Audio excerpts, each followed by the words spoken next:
Sapi kurban lepas, seorang pria tewas diseruduk.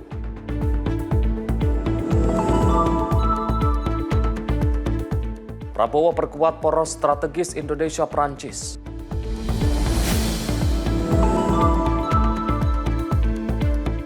Kemkom Diki salurkan korban untuk 1.751 mustahik.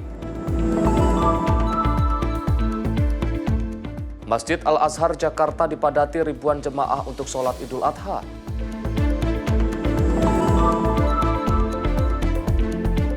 Warga Gaza sholat Idul Adha di tengah perang.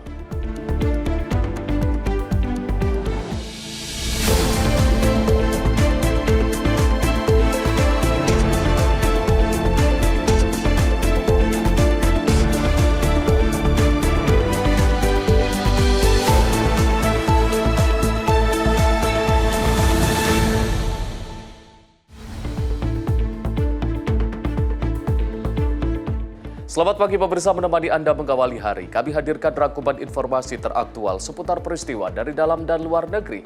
Bersama saya Arif Refai, inilah Menyapa Indonesia Pagi.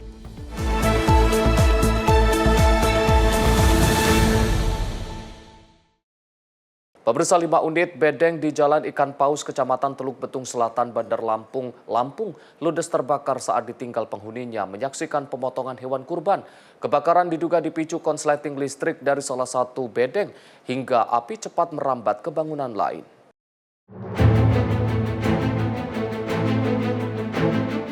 Api pertama kali muncul dari salah satu bedeng dan dengan cepat membesar hingga menghanguskan 5 unit bedeng di Jalan Ikan Paus, Kelurahan Pesawahan, Bandar Lampung. Warga sempat berupaya memadamkan api dengan peralatan seadanya sebelum petugas damkar tiba di lokasi. Dinas Pemadam Kebakaran dan Penyelamatan Kota Bandar Lampung menerjunkan puluhan personel dan sejumlah armada untuk mencegah api merembet ke pemukiman padat penduduk. Setelah lebih dari 1 jam, api akhirnya berhasil dikendalikan. Menurut Ketua RT setempat, Herlina, kebakaran diduga berasal dari salah satu bedeng akibat korsleting listrik. Saat kejadian, seluruh penghuni sedang menyaksikan pemotongan hewan kurban Idul Adha, sehingga bedeng dalam kondisi kosong.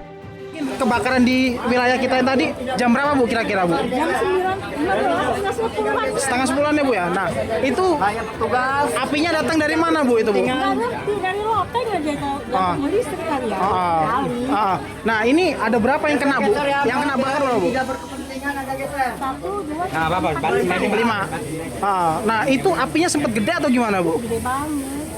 Nah kondisinya lagi gimana? Kosong atau gimana? Lagi pada ngeliat potong sapi. Oh kosong. Jadi emang lagi kosong, nggak ada aktivitas warga ya Bu ya? Nggak ada. Tapi ini ada penghuninya semua? Ada penghuninya lagi pada duduk-duduk aja di teras. Tidak ada korban jiwa dalam kejadian ini, namun kerugian mencapai ratusan juta rupiah. Dari Bandar Lampung, jurnalis Simpo TV melaporkan. Kita beralih ke informasi lain. Pemirsa, Bea Cukai Bandara Internasional Soekarno-Hatta, Tangerang, Banten mengungkap 12 kasus upaya penyelundupan emas batang ke luar negeri selama periode April hingga Mei 2026. Total emas yang diamankan mencapai 17,55 kg dengan nilai diperkirakan mencapai 45 miliar rupiah.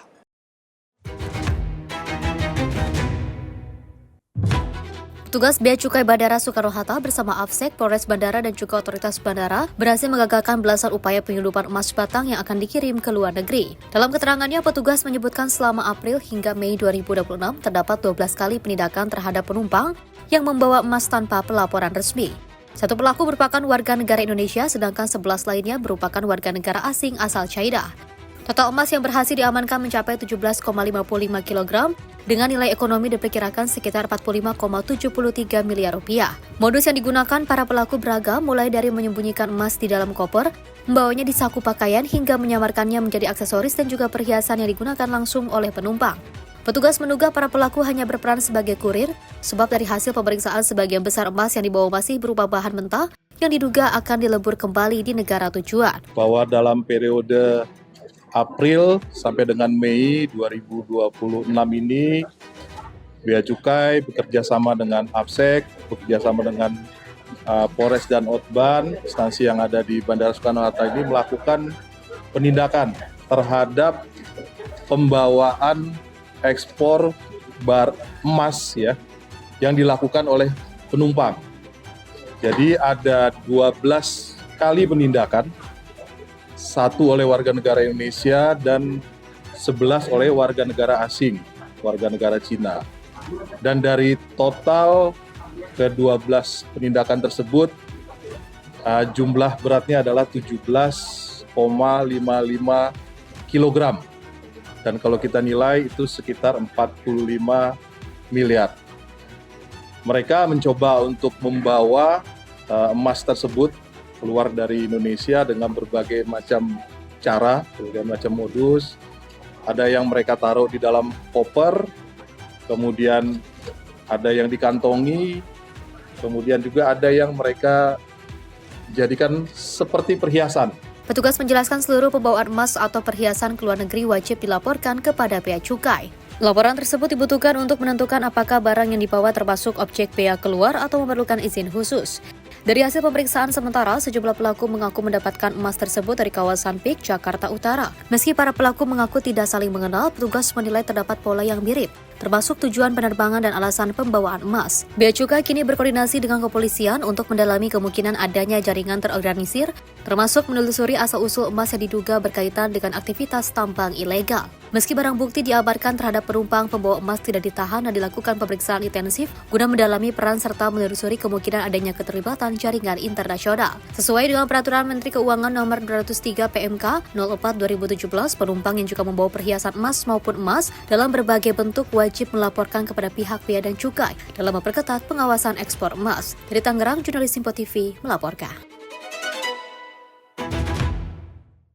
Polisi menangkap 176 pelaku kriminal jalanan alias begal dan geng motor di wilayah Sulawesi Selatan dalam 5 bulan terakhir, yakni hingga Mei 2026. Kasus terbanyak tercatat di Makassar, yakni 63 kasus dengan total 73 tersangka.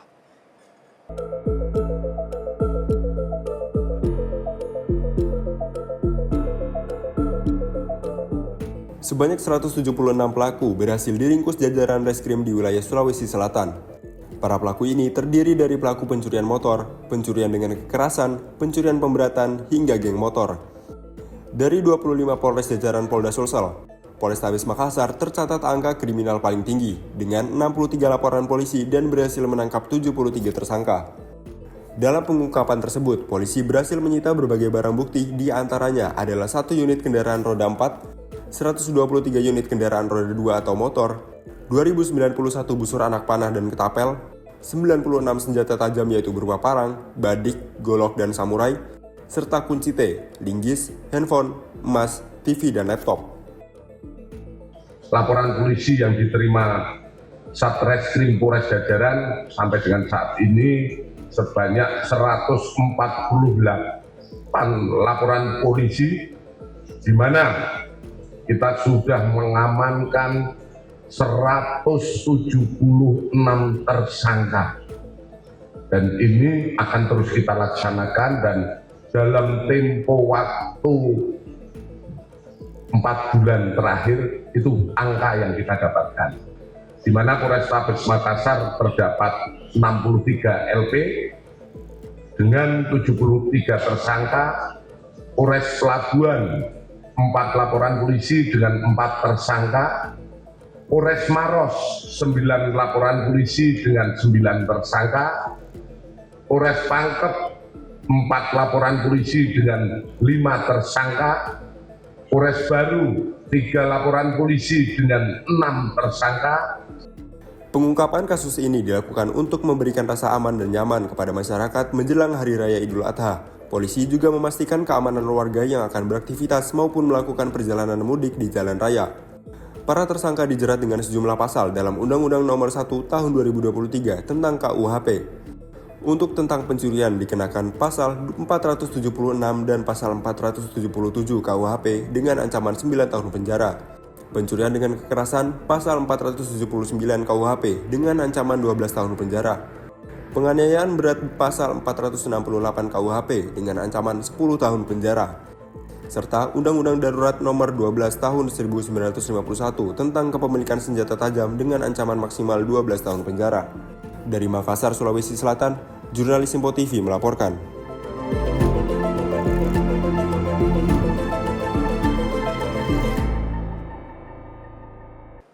Pencuri kabel tembaga yang beraksi di Menara Jam Sostek Mampang, Jakarta Selatan ditangkap polisi dari tangan pelaku berinisial AY. Polisi menyita 22 kg kabel tembaga.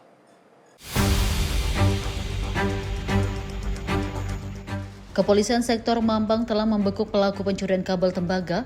Pelaku berinisial AY 44 tahun mencuri kabel tembaga di ruang genset Menara Jam Sostek Gatot Subroto, Mampang, Jakarta Selatan. Kapolsek Mampang Prapatan AKP Dian Purnomo mengatakan pelaku telah beraksi sejak 2023 di lokasi yang sama secara bertahap. Aksi pelaku terendu setelah pihak pengelola gedung baru memasang kamera pengawas di ruang genset. Pelaku mencuri kabel dengan memotongnya menggunakan gergaji. Kabel tersebut lalu dimasukkan ke tas yang sebelumnya sudah disiapkan. Dalam sekali beraksi, pelaku AY menggasak 22 kg kabel tembaga dan dijual Rp180.000 per kilogram. Uang hasil kejahatan itu kemudian digunakan pelaku untuk membayar hutang. Pelaku yang merupakan pekerja lepas sudah berstatus tersangka dan kini dijerat pasal 477 Undang-Undang Nomor 1 Tahun 2023 tentang KUHP, ancaman hukuman paling lama 7 tahun pidana penjara. Pelaku AY ini mengambil kabel power genset dengan memotong jalur kabel yang berada di ruang genset. Dengan kronologis kejadian dapat kami sampaikan adalah berawal pada hari Kamis tanggal 21 Mei 2026. Sekira pukul 16.00 WIB, kami menindaklanjuti laporan polisi yang sudah kita terima. Kemudian Polsek Mampang melakukan pengecekan yang dipimpin oleh Kanit Reskrim AKP Purwaditya Priyana. Dari Jakarta, jurnalis Info TV melaporkan.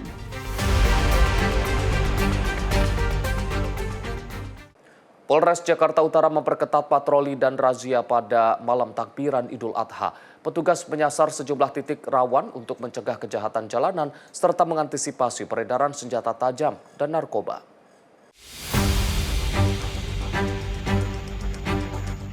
Petugas Polres Jakarta Utara menggelar patroli malam dan razia di sejumlah wilayah rawan kejahatan. Patroli menyasar sejumlah titik rawan di kawasan Tanjung Priok, Pademangan, hingga Penjaringan Jakarta Utara untuk mencegah aksi kriminal pada malam takbiran Idul Adha. Polisi terus mengevaluasi dan mengubah pola patroli agar para pelaku kejahatan tidak mudah membaca pergerakan petugas. Dalam razia ini, petugas tidak menyasar kelengkapan surat kendaraan sebagai prioritas utama, melainkan fokus pada barang-barang berbahaya seperti senjata tajam, senjata api, narkoba, dan alat yang berpotensi digunakan untuk tindak kriminal. Sepanjang bulan Mei, Polres Jakarta Utara telah mengamankan 8 pelaku kejahatan jalanan yang kini sedang menjalani proses hukum lebih lanjut.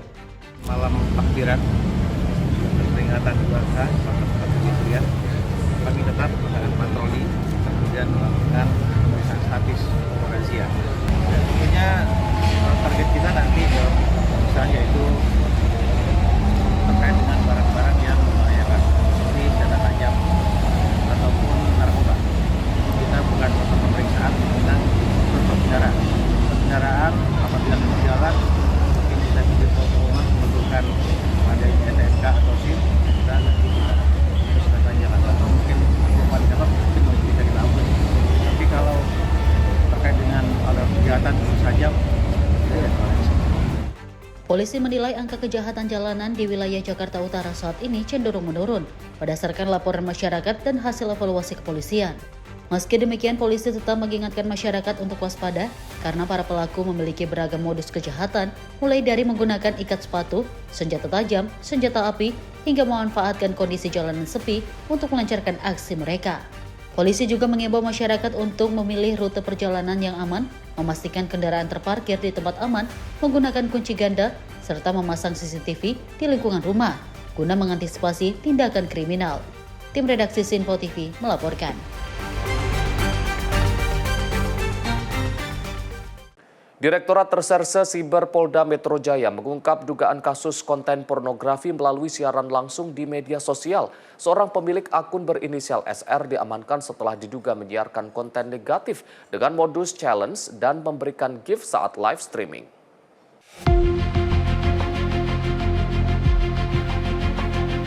Keberadaan konten pornografi yang masih beredar luas di kalangan masyarakat menjadi pekerjaan rumah pemerintah yang belum bisa dirampungkan.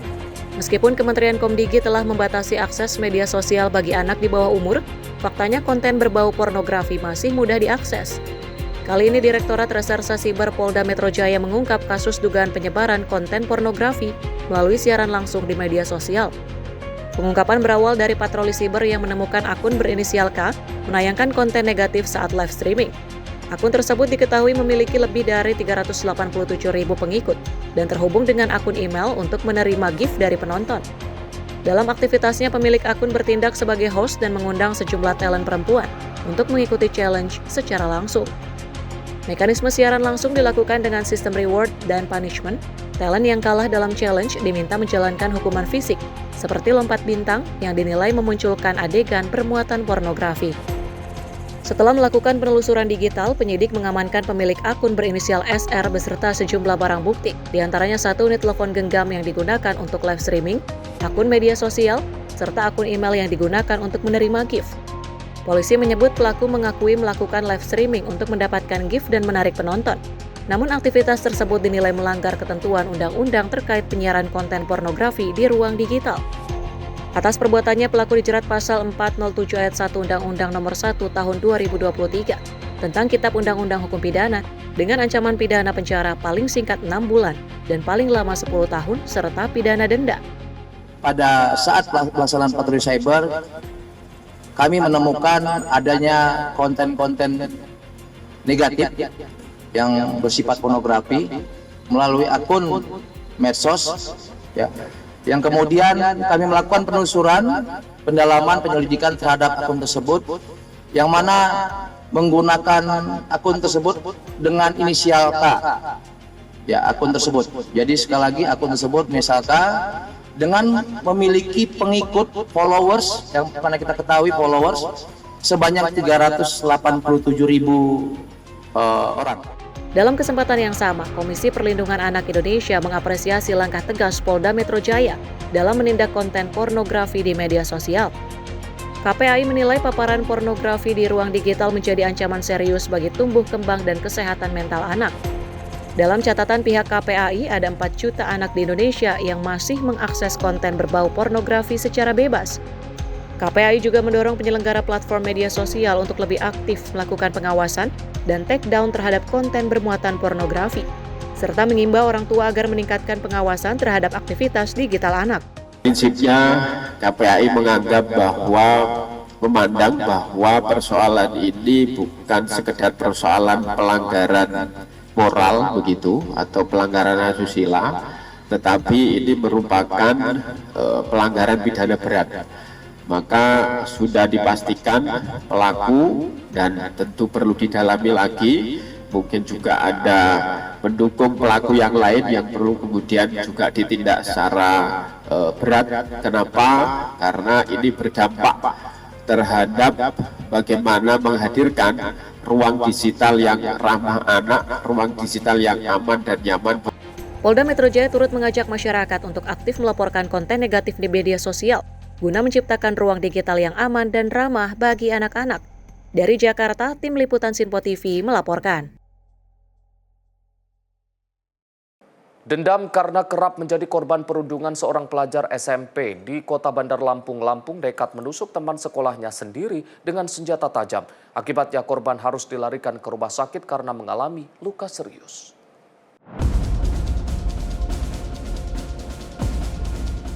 Korban berinisial VK, 13 tahun yang merupakan siswa kelas 7 SMP Negeri 44 Bandar Lampung, kini hanya bisa terbaring lemah di Rumah Sakit Umum Daerah Abdul Muluk. Korban harus menjalani perawatan intensif akibat mengalami sejumlah luka tusuk di tubuhnya. Peristiwa berdarah ini pecah di kawasan Kelurahan Gunung Sulah, Kecamatan Wai Halim, Bandar Lampung. Insiden bermula saat korban dan terduga pelaku berinisial KAS terlibat aksi saling ejek hingga berujung pada perkelahian fisik sepulang sekolah. Saat situasi memanas, KAS yang kalap langsung mengeluarkan sebilah pisau yang dipinjam dari temannya, lalu menusuk korban sebanyak 3 kali. Warga yang melihat kejadian melarikan korban ke rumah sakit, sementara pelaku kemudian diamankan petugas. Meski sudah resmi ditetapkan sebagai tersangka, terduga pelaku tidak ditahan karena pertimbangan masih di bawah umur. Jadi karena usianya masih 13 tahun, kita tidak bisa lakukan penahanan. Siap. Tapi dari hasil pemeriksaan memang ya awalnya itu ajak kelahi, kemudian dia dibully, diajak kelahi, sudah dipiting sama korban itu, kemudian dia ngeluarin itu dari pinggangnya, kemudian ditusuk-tusuk lah. Jadi ada luka di 3 tempat kalau nggak salah, di punggung maupun di samping-samping perut. Senjata tajam dari mana itu? Nah, dia pinjam dari temannya. Dari temannya. Memang dibawa ke sekolah atau gimana itu? Ya. Karena memang sering dibully ya, jadi dia. Memang korban bully. Ya. Statusnya apa Mas Harwan? Tersangka Bang ya? Sudah kita jadikan sesuai dengan pemeriksaan tersangka. Nah, cuman karena anak berhadapan dengan hukum dan berusia belum sampai 14 tahun, maka kita kembalikan dulu ke orang tua sambil kita lanjutkan dengan pemeriksaan. Proses hukum terhadap KAS kini dipastikan akan tetap berjalan melalui mekanisme Sistem Peradilan Pidana Anak atau SPPA dengan pendampingan Balai Pemasyarakatan. Sementara itu, pihak sekolah dan dinas terkait diharapkan segera turun tangan agar kasus perundungan serupa tidak kembali memakan korban. Dari Bandar Lampung, jurnalis Simpo TV melaporkan. Pemirsa, Direktorat Reserse Narkoba Polda Metro Jaya membongkar praktik home industri narkoba jenis Etomidet cartridge vape di salah satu townhouse mewah di kawasan Jakarta Barat. Petugas mengamankan sepasang kekasih bersama ratusan barang bukti, cartridge siap edar, serta berbagai alat produksi yang mampu menghasilkan ribuan cartridge vape mengandung zat adiktif berbahaya. Ini apa?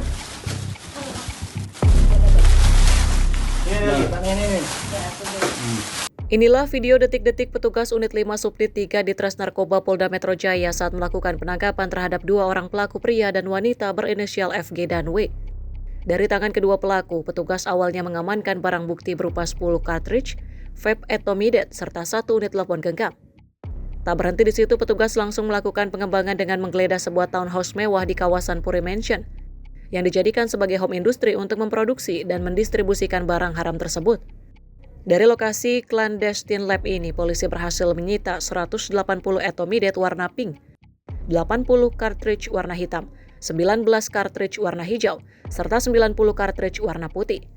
Selain itu pun ditemukan berbagai peralatan produksi seperti galon dan jerigen berisi cairan, gelas ukur, alat suntik, alat pres, ratusan cartridge kosong, hingga puluhan ribu plastik kemasan. Petugas juga menyita bahan siap produksi sebanyak 25.000 ml yang setara dengan 25.000 vape Etomidet. Polda Metro Jaya kembali mengungkap clandestine lab atau home industry vape narkotika golongan 2 jenis Etomidet di salah satu townhouse Puri Mansion di wilayah Jakarta Barat.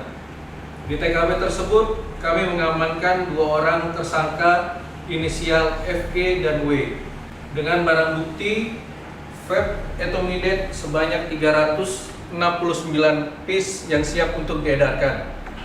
Di TKP tersebut juga kami mengamankan alat-alat produksi serta bahan baku sebanyak 25.000 ml yang dapat menghasilkan 25.000 cartridge vape berisikan narkotika jenis Etomidet. Serta kami juga mengamankan di TKP ada berbagai macam kemasan dan juga cartridge kosong sejumlah ribuan yang siap untuk digunakan. Untuk selanjutnya, tersangka dan barang bukti akan kami amankan di Direktorat Reserse Narkoba Polda Metro Jaya untuk dilakukan penyidikan lebih lanjut. Dengan kapasitas bahan baku dan alat produksi yang ditemukan, laboratorium gelap tersebut diperkirakan mampu menghasilkan puluhan ribu cartridge vape siap edar guna menyasar masyarakat luas. Saat ini kedua tersangka beserta seluruh barang bukti telah diamankan di Mapolda Metro Jaya guna menjalani proses pemeriksaan intensif dan pengembangan lebih lanjut jalur jaringan. Tim redaksi Simpo TV melaporkan. Peristiwa naas kembali menggegerkan warga kawasan Kampung Arab pada Selasa 26 Mei 2026 sore. Seorang pria paruh baya tewas usai diseruduk seekor sapi kurban yang lepas dan mengamuk di dalam gang permukiman warga.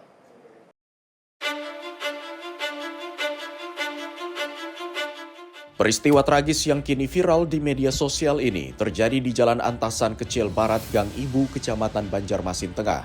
Berdasarkan rekaman CCTV di lokasi kejadian, saat itu korban berinisial ZF sedang berjalan di dalam gang.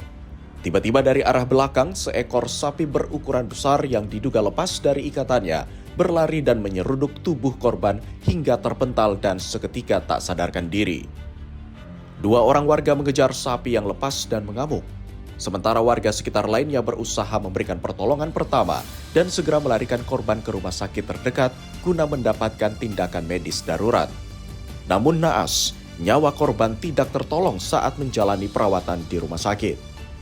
Hingga saat ini, kronologi pasti terkait penyebab lepasnya sapi kurban masih belum diketahui oleh pihak kepolisian sektor Banjarmasin Tengah.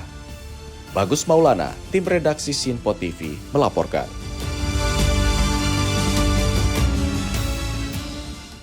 Pemirsa, haru dan bangga diaspora sambut Prabowo di Paris. Simak informasinya usai jeda. Tetaplah bersama kami di Menyapa Indonesia Pagi.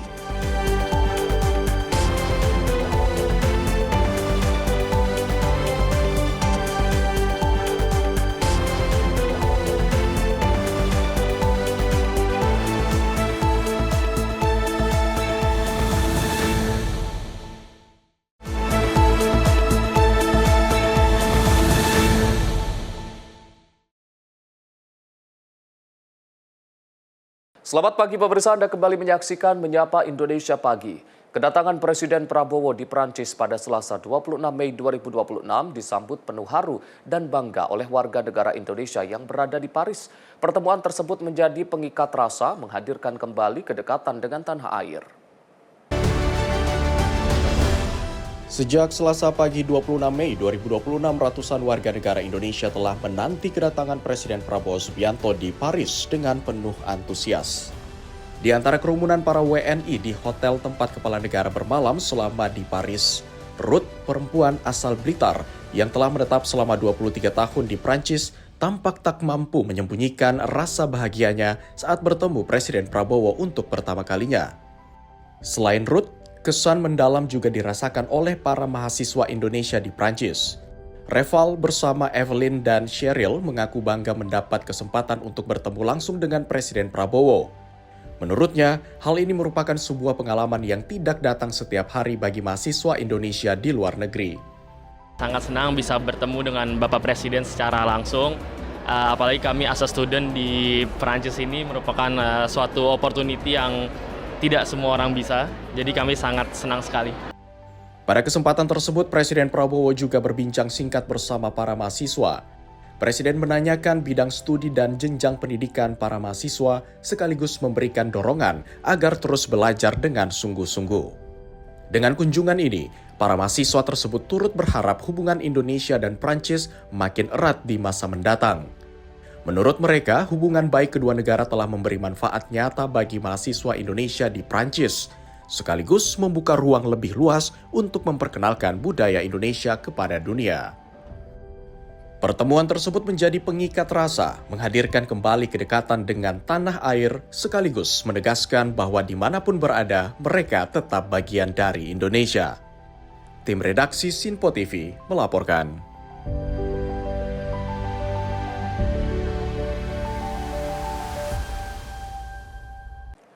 Diaspora Indonesia di Prancis berharap kunjungan Presiden Prabowo Subianto memperkuat kerjasama pendidikan dan kewirausahaan Indonesia-Prancis.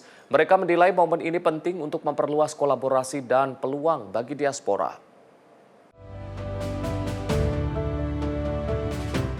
Diaspora Indonesia di Prancis menyambut kunjungan Presiden RI Prabowo Subianto dengan harapan dapat memperkuat hubungan bilateral Indonesia-Prancis, terutama di bidang ekonomi dan pendidikan. Mereka menilai momentum kunjungan ini penting untuk membuka lebih banyak ruang kolaborasi bagi diaspora di luar negeri. Feliana, WNI juga telah tinggal di Prancis selama 17 tahun, berharap pemerintah dapat melibatkan diaspora dalam pengembangan kewirausahaan dan jejaring bisnis internasional.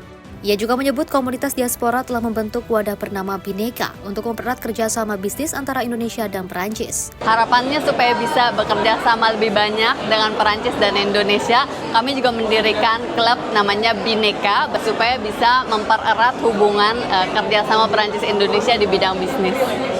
Semoga Pak Presiden terus mempererat hubungan Indonesia dan Perancis, juga menginclude semua diaspora Indonesia untuk membangun lebih entrepreneurship dan bisnis di Perancis. Sementara itu, diaspora lainnya, Amanda, berharap kerjasama di bidang pendidikan semakin meningkat.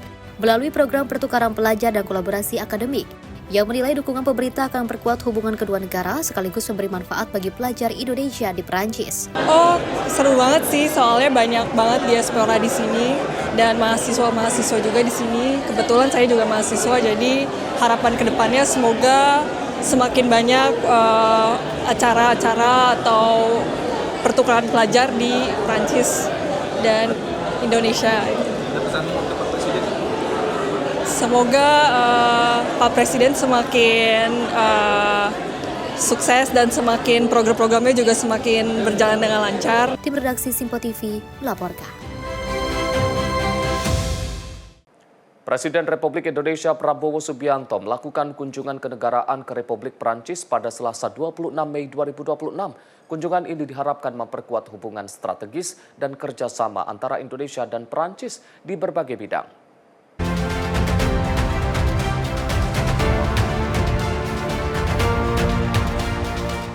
Presiden Prabowo tiba di Bandara Orly, Paris, Republik Prancis sekitar pukul 10.00 waktu setempat.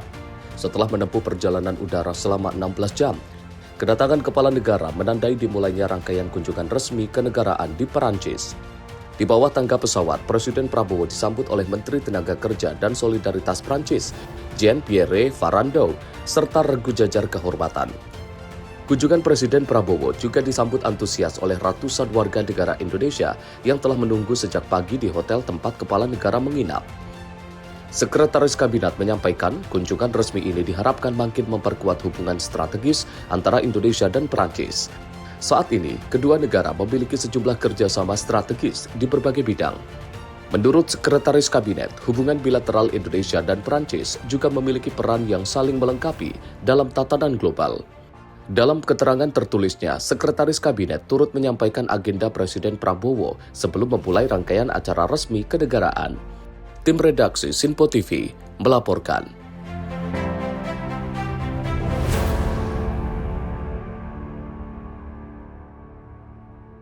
Presiden Prabowo rutin menyalurkan hewan kurban kepada warga di sekitar kediamannya di Hambalang, Babakan, Madang, Bogor.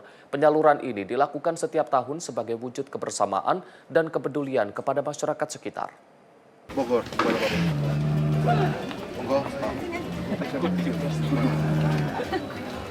Alhamdulillah.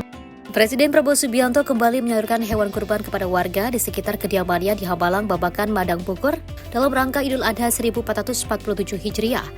Penyaluran ini menjadi bagian dari tradisi rutin tahunan sebagai bentuk kepedulian terhadap masyarakat sekitar. Penyerahan hewan kurban dilakukan secara simbolis oleh perwakilan kediaman Prabowo kepada warga dan pemerintah daerah setempat. Pihak kediaman menyampaikan bantuan tersebut diharapkan membawa manfaat serta menjadi amal ibadah bagi Presiden. Saya dari Kepala Rumah Tangga Kediaman Presiden pagi hari ini intinya menyerahkan sapi kurban untuk warga sekitar kediaman, khususnya di Kecamatan Babakan, Madang. Semoga ini kurban ini bisa bermanfaat buat kita semuanya.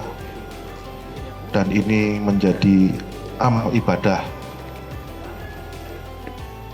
khususnya dari Bapak Presiden Prabowo. Saya sangat berterima kasih kepada Bapak Presiden Prabowo yang telah mengorbankan hartanya untuk warga saya. Warga menyambut penyaluran hewan kurban tersebut dengan rasa syukur dan juga apresiasi. Mereka menilai bantuan rutin setiap tahun itu sangat bermanfaat dan mendoakan kesehatan serta melancarkan bagi Presiden Prabowo Subianto. Alhamdulillah bermanfaat buat warga masyarakat kami, lingkungan Desa Karangtengah. Setiap RW mendapatkan satu sapi. Jumlah RW kami di Karangtengah ada 15 RW, Pak. Sangat berterima kasih kepada Bapak Presiden. Semoga sehat selalu, panjang umur, semoga dikasih kelancaran dan bidang segala urusan. Kepada Bapak Presiden Prabowo Subianto, karena setiap tahunnya, setiap Idul Adha, kita selalu diberikan kurban, hewan kurban, yaitu berupa sapi, 1 RW 1 ekor sapi. Terima kasih Bapak, semoga Bapak sehat selalu, panjang umur, banyak rezeki, dan selalu bahagia. Terima kasih. Tim redaksi Simpo TV melaporkan. Pemirsa, masyarakat Desa Sidorejo, Kabupaten Kediri kini memiliki akses transportasi yang lebih mudah dan aman setelah rampungnya pembangunan jembatan beton Garuda. Pembangunan ini menjadi wujud komitmen pemerintah di bawah Presiden Prabowo Subianto dalam memperkuat konektivitas dan perekonomian desa.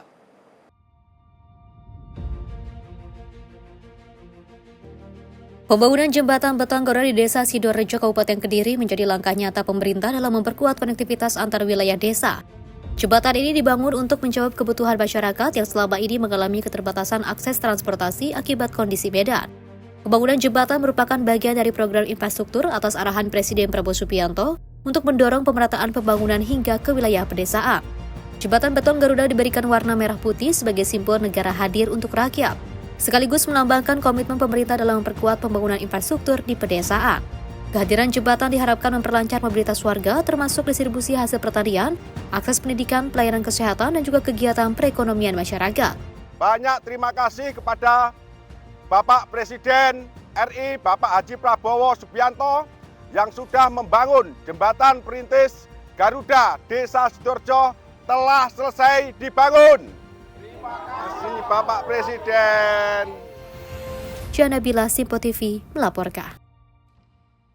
Program Makan Bergizi Gratis tak hanya menghadirkan makanan bergizi untuk anak-anak, tetapi juga jadi sarana edukasi yang bermanfaat melalui kunjungan ke SPPG Lomair, Blega, Jawa Timur. Anak-anak dapat melihat langsung proses penyediaan makanan sehat.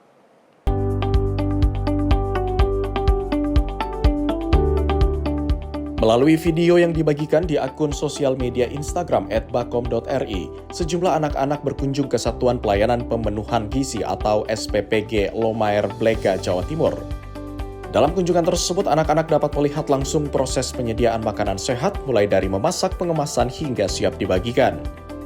Kegiatan ini dinilai menjadi pengalaman belajar yang menarik bagi para penerima manfaat mengenai pentingnya gizi dan pola makan sehat sejak dini.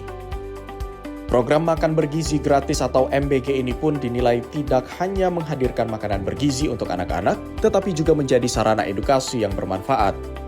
Melalui program MBG bisa menjadi langkah positif dalam membangun generasi Indonesia yang sehat, cerdas, peduli gizi, dan memiliki daya saing menuju Indonesia Emas. Tim redaksi Sinpo TV melaporkan. Pemirsa, salah satu langkah memutus rantai kemiskinan yang sering diwariskan antar generasi, pemerintah mendorong pendidikan sebagai solusi jangka panjang yaitu melalui sekolah rakyat. Program ini ditujukan bagi anak-anak dari keluarga miskin ekstrim.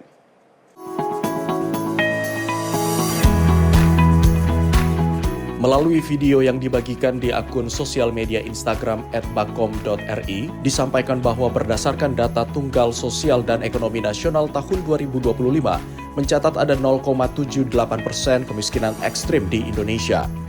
Pemerintah pun menginginkan agar tidak ada lagi kemiskinan ekstrim di Indonesia. Namun, sebanyak 65% orang tua miskin dinilai mewariskan kemiskinan kepada anaknya. Oleh karenanya, untuk memutus rantai kemiskinan yang sering diwariskan antar generasi, pemerintah mendorong pendidikan sebagai solusi jangka panjang yaitu melalui program Sekolah Rakyat. Program Sekolah Rakyat merupakan salah satu program prioritas Presiden Prabowo Subianto di mana program ini ditujukan bagi anak-anak dari keluarga miskin ekstrim dengan seluruh kebutuhan ditanggung negara, mulai dari sekolah, asrama, makan, hingga perlengkapan pendidikan. Sekolah Rakyat dijalankan oleh Kementerian Sosial yang ditujukan khusus bagi anak dari keluarga miskin ekstrim atau Desil 1. Meski di bawah Kemensos, Kemendikdasmen juga terlibat dalam urusan pembelajaran dan pendidikan. Untuk saat ini sudah ada 166 sekolah rakyat di 34 provinsi dengan lebih dari 14.800 siswa yang ditargetkan berkembang menjadi 500 sekolah hingga tahun 2029 mendatang. Tim redaksi Sinpo TV melaporkan.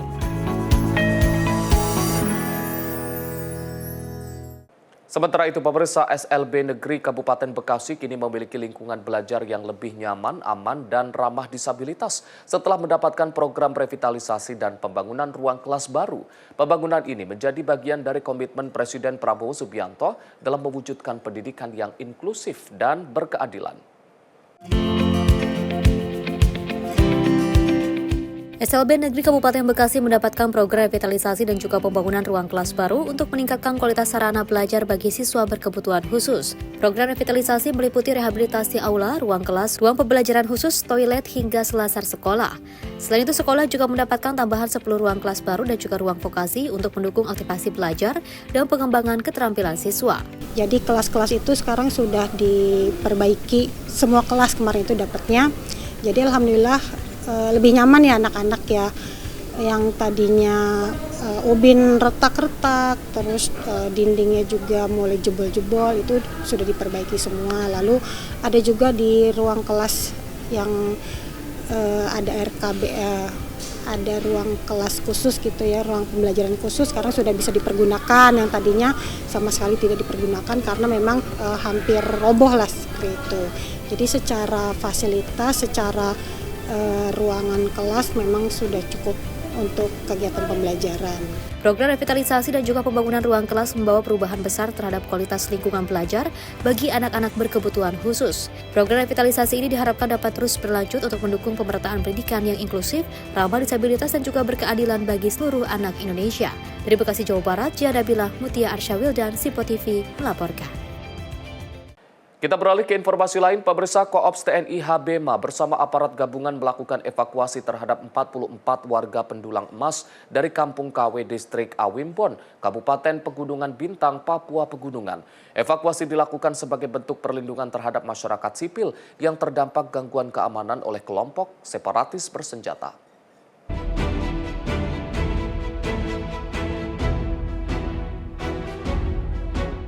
Kops TNI HBMA bersama aparat gabungan berhasil melaksanakan evakuasi terhadap 44 warga pendulang emas dari Kampung KW, Distrik Awimbon, Kabupaten Pegunungan Bintang, Papua Pegunungan.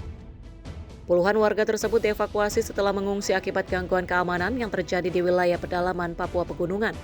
Minggu 24 Mei 2026, seluruh warga bersama 5 awak longboat berhasil tiba dengan selamat di Pelabuhan Tanah Merah, Kabupaten Bovendigol menggunakan 3 unit longboat. Setibanya di Pelabuhan Tanah Merah, seluruh warga mendapatkan pengamanan, pendampingan, serta pemeriksaan dan pendataan lanjutan oleh personel Kops TNI HBMA bersama aparat gabungan.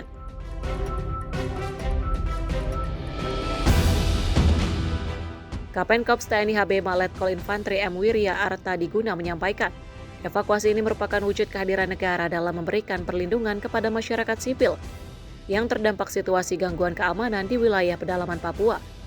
Kops TNI HBMA bersama aparat terkait akan terus meningkatkan langkah pengamanan serta patroli dan pemantauan di sejumlah titik rawan untuk mencegah terjadinya gangguan keamanan lanjutan. Tim redaksi Sinpo TV melaporkan. Direktorat Reserse Siber Polda Metro Jaya mengungkap dugaan kasus konten pornografi melalui siaran langsung di media sosial. Seorang pemilik akun berinisial SR diamankan setelah diduga menyiarkan konten negatif dengan modus challenge dan memberikan gift saat live streaming.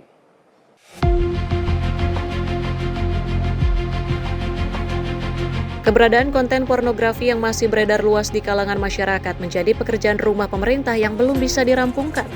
Meskipun Kementerian Komdigi telah membatasi akses media sosial bagi anak di bawah umur, faktanya konten berbau pornografi masih mudah diakses.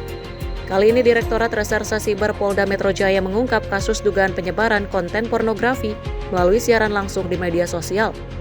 Pengungkapan berawal dari patroli siber yang menemukan akun berinisial K menayangkan konten negatif saat live streaming.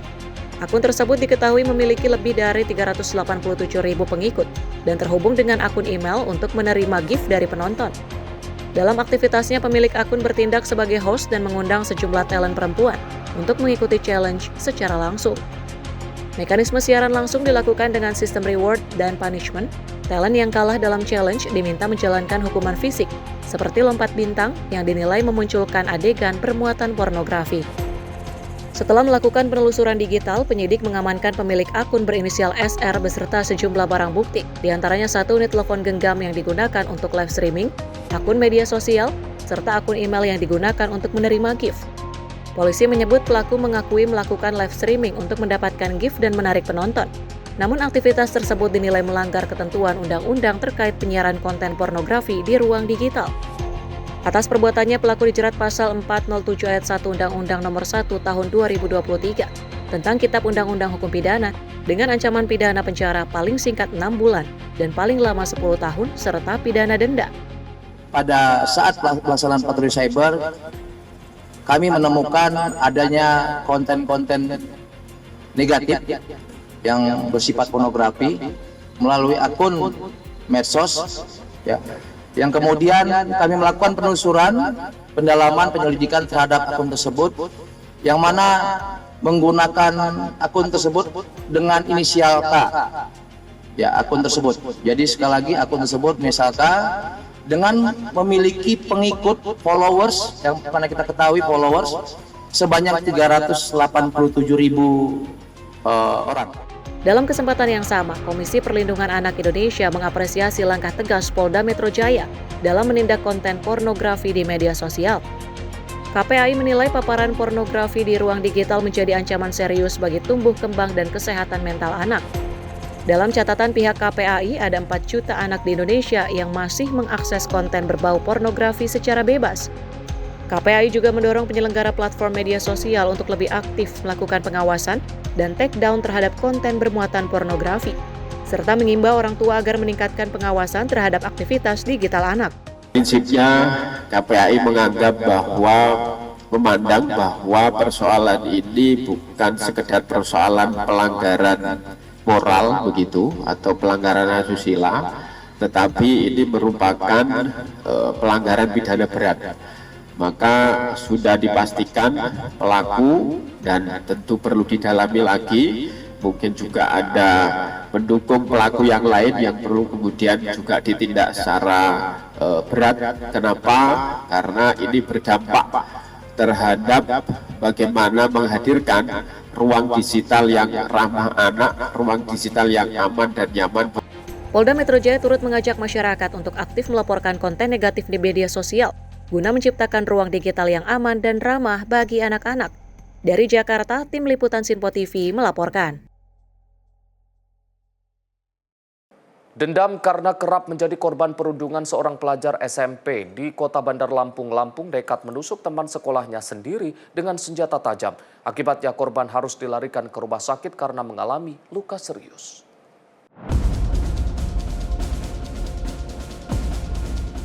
Korban berinisial VK, 13 tahun yang merupakan siswa kelas 7 SMP Negeri 44 Bandar Lampung, kini hanya bisa terbaring lemah di Rumah Sakit Umum Daerah Abdul Molo. Korban harus menjalani perawatan intensif akibat mengalami sejumlah luka tusuk di tubuhnya. Peristiwa berdarah ini pecah di kawasan Kelurahan Gunung Sulah, Kecamatan Wai Halim, Bandar Lampung. Insiden bermula saat korban dan terduga pelaku berinisial KAS terlibat aksi saling ejek hingga berujung pada perkelahian fisik sepulang sekolah. Saat situasi memanas, KAS yang kalap langsung mengeluarkan sebilah pisau yang dipinjam dari temannya, lalu menusuk korban sebanyak 3 kali. Warga yang melihat kejadian melarikan korban ke rumah sakit, sementara pelaku kemudian diamankan petugas. Meski sudah resmi ditetapkan sebagai tersangka, terduga pelaku tidak ditahan karena pertimbangan masih di bawah umur. Jadi karena usianya masih 13 tahun, kita tidak bisa lakukan penahanan.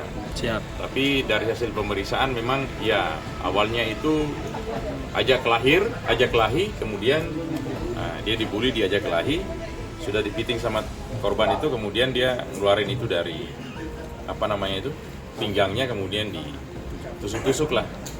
Jadi ada luka di 3 tempat kalau nggak salah, di punggung maupun di samping-samping perut. Dan senjata tajam dari mana itu? Nah, dia pinjam dari temannya. Dari temannya. Memang dibawa ke sekolah atau gimana itu? Ya. Karena memang sering dibully ya, dibully jadi dia. Memang korban bully. Ya. Statusnya apa Mas Harwan? Tersangka Bang ya? Sudah kita jadikan sesuai dengan pemeriksaan tersangka. Nah, cuman karena anak anak berhadapan dengan hukum dan berusia belum sampai 14 tahun, maka kita kembalikan dulu ke orang tua sambil kita lanjutkan dengan pemeriksaan. Proses hukum terhadap KAS kini dipastikan akan tetap berjalan melalui mekanisme Sistem Peradilan Pidana Anak atau SPPA dengan pendampingan Balai Pemasyarakatan. Sementara itu, pihak sekolah dan dinas terkait diharapkan segera turun tangan agar kasus perundungan serupa tidak kembali memakan korban. Dari Bandar Lampung, jurnalis Sinpo TV melaporkan. Pemulihan pasca bencana 3.084 sekolah di Sumatera direvitalisasi pemerintah. Simak informasinya usai jeda. Tetaplah bersama kami di Menyapa Indonesia Pagi.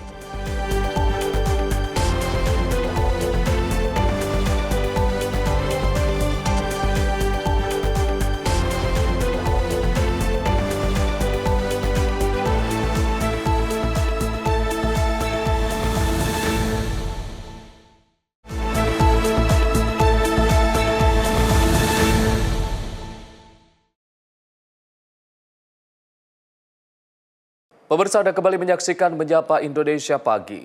Pemerintah memfokuskan pemulihan pasca bencana di Sumatera melalui revitalisasi ribuan satuan pendidikan.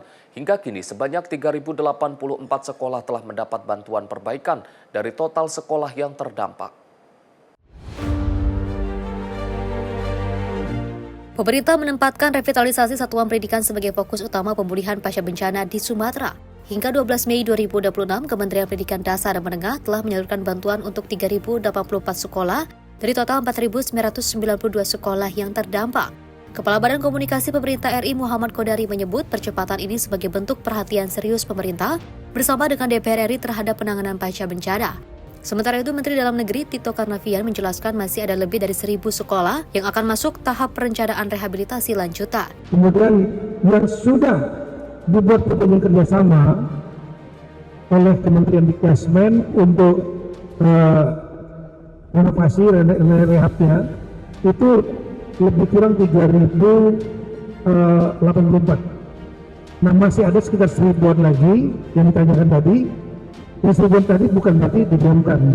Yang 1.000-an tadi nanti Kementerian Dikdasmen akan melakukan kerjasama lagi untuk perencanaan pembangunannya. Anggaran yang sudah dikeluarkan Kementerian Dikdasmen hampir 2 triliun yang sudah dicairkan. Masih ada lagi kira-kira 1,8 atau 9 triliun. Dari 4.922 ada beberapa sekolah yang ada di tenda. Dan terutama di daerah merah. Di daerah merah yang harus relokasi. Kemudian juga ada yang menumpang di sekolah yang lain, ya. Ada juga yang di kelas darurat. Pemerintah telah menggelontarkan sekitar 2 triliun rupiah untuk pemulihan pendidikan dengan tambahan anggaran hampir 1,9 triliun rupiah. Proses belajar di sejumlah wilayah tetap berjalan meski sebagian sekolah masih menggunakan fasilitas darurat atau harus direlokasi. Tim redaksi Simpo TV melaporkan. Kementerian Transmigrasi mencatat ada sebanyak 10.000 lebih calon peserta yang mendaftarkan diri sebagai tim ekspedisi Patriot pada tahun ini. Fokus program Transmigrasi Patriot yaitu implementasi dan pemberdayaan masyarakat di kawasan transmigrasi.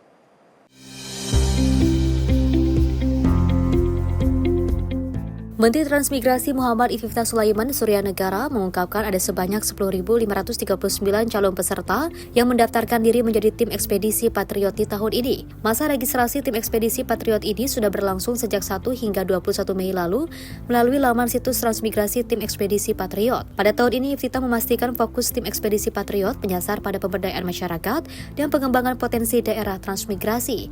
Para peserta yang juga mendaftar berada di 10 perguruan tinggi mitra Kementerian Transmigrasi. Adapun Iftifta menegaskan proses selanjutnya akan dijaring lebih ketat untuk menghasilkan peserta yang juga terbaik di antara yang terbaik.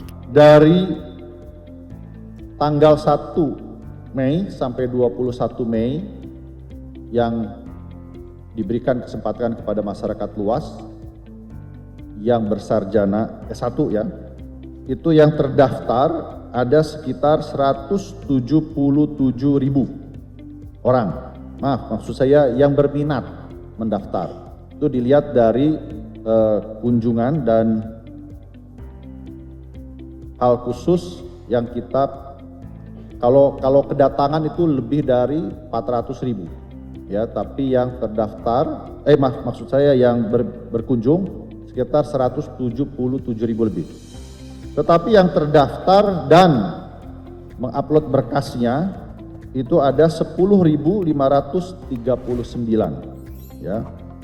Saya ulangi 10.539. Mereka mendaftar di 10 perguruan tinggi mitra, antara lain di UI ada 1.249, UGM 1.187, Unhas 1.181, Unair 1.157, IPB 1075, Unibrau 1014, Undip 972, Unpad 952, ITB 872 dan ITS 700. Dari Jakarta, Max Munti, Azul Hakim, Simpo TV melaporkan. Pemirsa, Menteri Pekerjaan Umum Dodi Hanggodo menargetkan pembangunan 93 titik gedung sekolah rakyat bakal rampung dikerjakan pada Juni 2026 mendatang. Untuk memenuhi kebutuhan operasional pengajaran di 93 titik sekolah rakyat, Menteri Sosial Saifullah Yusuf memastikan siap merekrut lebih dari 3.000 formasi guru dan 5.000 tenaga kependidikan.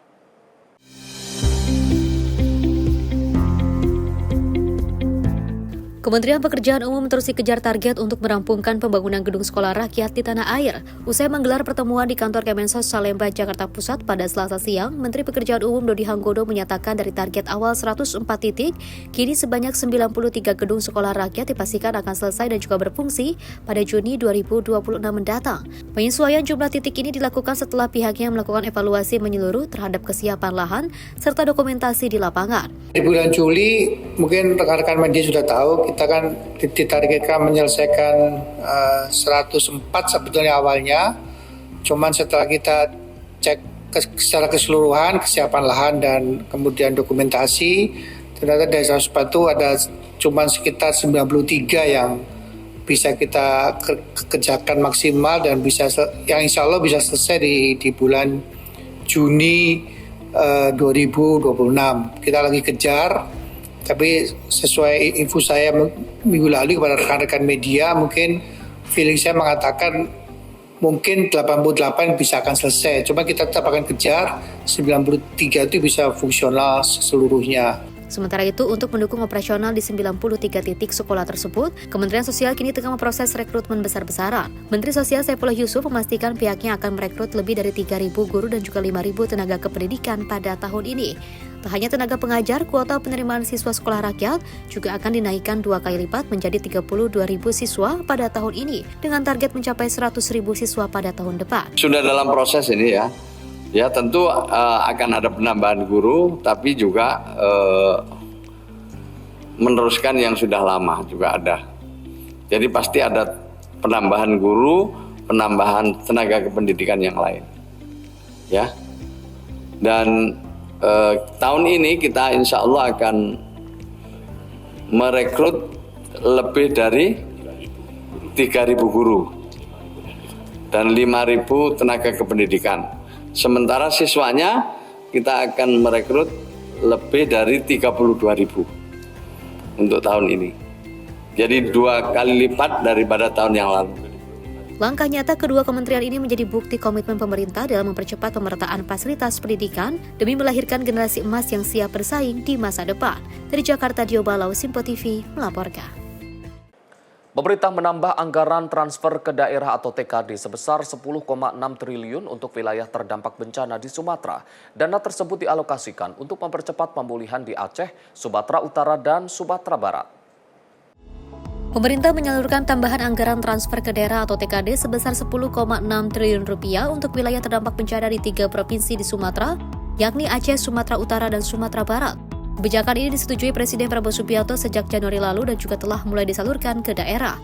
Dalam konferensi pers usai rapat koordinasi penanganan pasca bencana Sumatera di gedung DPR RI, Menteri Dalam Negeri Tito Karnavian menjelaskan dana tersebut terdiri dari 1,65 triliun rupiah untuk Aceh, 6,35 triliun rupiah untuk Sumatera Utara, dan 2,63 triliun untuk Sumatera Barat. Pemerintah pusat juga mengawal penggunaan anggaran agar tetap sasaran dan regulasi kepala daerah.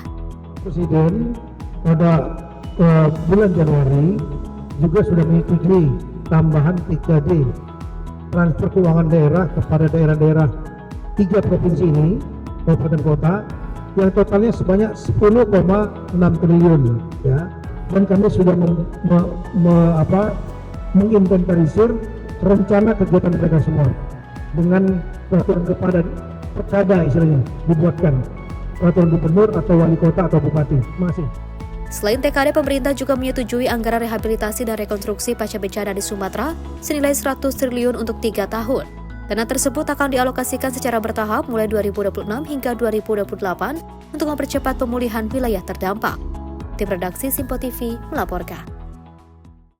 Pemirsa, Kementerian Komunikasi dan Digital menghimpun 10 ekor sapi kurban untuk didistribusikan bagi lebih dari 1.700 mustahik. Momen Idul Adha juga dimanfaatkan untuk memperkuat budaya pelayanan publik yang humanis dan berpihak pada masyarakat.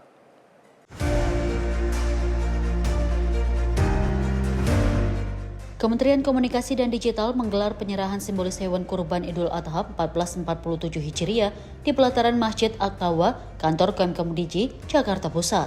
Wakil Menteri Komunikasi dan Digital Nezar Patria menegaskan, semangat kurban tidak hanya diwujudkan melalui ibadah tahunan, tetapi juga melalui integritas, kedisiplinan, dan pengabdian aparatur negara dalam melayani masyarakat.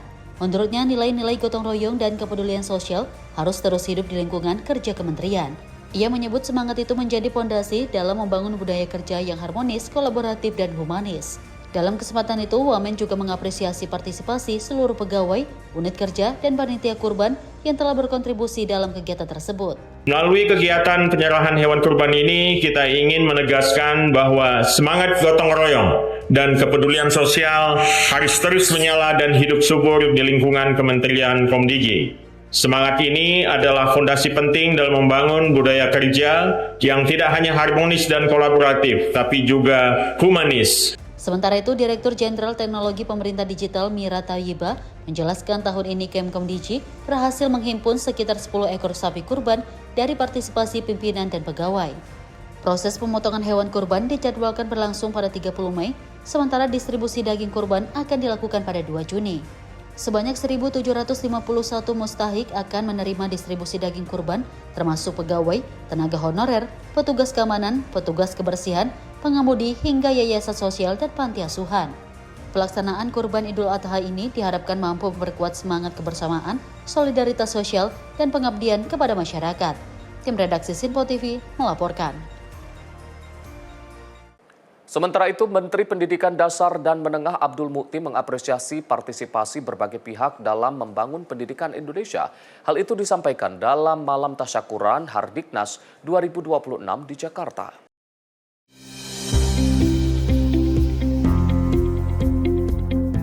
Menteri Pendidikan Dasar dan Menengah Abdul Mukti menyampaikan apresiasi kepada seluruh pihak yang telah mendukung program dan kebijakan Kemendikdasman. Dalam acara Malam Tasyakuran Hardiknas 2026 di Jakarta, Abdul Mukti menyebut partisipasi masyarakat menjadi faktor penting dalam mewujudkan pendidikan bermutu untuk semua. Menurutnya, dukungan para guru, wartawan, penyelenggara pendidikan, serta berbagai elemen masyarakat membantu pemerintah menjalankan program transformasi pendidikan. Ia menegaskan program tersebut juga selaras dengan asta-cita Presiden Prabowo Subianto, khususnya dalam memperkuat kualitas sumber daya manusia Indonesia. Dalam kesempatan itu, ia juga memaparkan sejumlah capaian selama 19 bulan memimpin kementerian. Salah satunya yaitu revitalisasi 16.167 satuan pendidikan di seluruh Indonesia. Pemerintah juga menyiapkan 288.865 interaktif flat panel atau IFP untuk mendukung pembelajaran digital di sekolah. Juga sesuai dengan visi pendidikan bermutu untuk semua, melalui partisipasi semesta, kami tentu saja merasa sangat terbantu dengan kiprah, inisiatif, serta kreativitas Bapak Ibu sekalian, dan juga para wartawan, para guru, dan penyelenggara pendidikan yang selama ini telah bersama-sama dengan kami secara bertahap mewujudkan pendidikan bermutu untuk semua. Banyak yang sudah kita capai, tapi lebih banyak lagi yang harus kita laksanakan bersama-sama. Karena pada 19 bulan pertama ini, kami baru meletakkan apa yang kami sebut dengan infrastruktur atau fondasi menuju pendidikan bermutu untuk semua. Pertama adalah physical infrastructure atau infrastruktur fisik, di mana kami atas arahan Bapak Presiden dan dukungan Bapak Ibu sekalian telah melaksanakan revitalisasi untuk 16.167 satuan pendidikan di seluruh Indonesia. Alhamdulillah semuanya berjalan dengan baik, bahkan tidak hanya pelaksanaan yang tepat waktu, tetapi juga penyerapan tenaga kerja. Dalam catatan kami lebih dari 250.000 tenaga kerja yang terlibat dalam pelaksanaan revitalisasi tahun 2025 dan juga mendukung pertumbuhan ekonomi di tingkat lokal. Kami juga berterima kasih dukungan Bapak sekalian untuk menunaikan tugas dari Bapak Presiden berupa digitalisasi pembelajaran. Langkah itu disebut menjadi bagian dari upaya pemerintah membangun fondasi menuju pendidikan yang lebih inklusif, merata, dan berkualitas. Tim redaksi Sinpo TV melaporkan. Menteri PKP Marwar Sirait meninjau progres pembangunan rumah susun subsidi di kawasan Meikarta, Bekasi, Selasa 26 Mei 2026. Peninjauan ini juga menjadi bagian dari upaya pemerintah pusat dan daerah dalam memperkuat sinergi penyediaan hunian layak.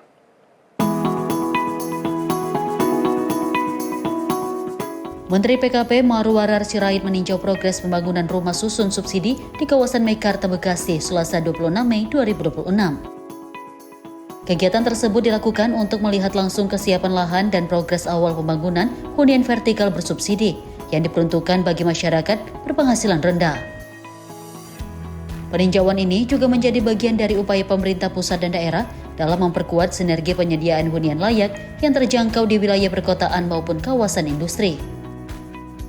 Menteri PKP Marwar Sirait mengatakan, pemerintah terus berkomitmen mempercepat penyediaan hunian bagi masyarakat berpenghasilan rendah melalui program rumah susun subsidi.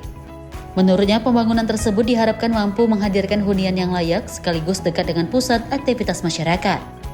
Ia mengungkapkan progres pembangunan saat ini mulai terlihat dengan sekitar 1.836 tiang pondasi telah terbangun dari total rencana 8.600 tiang pondasi.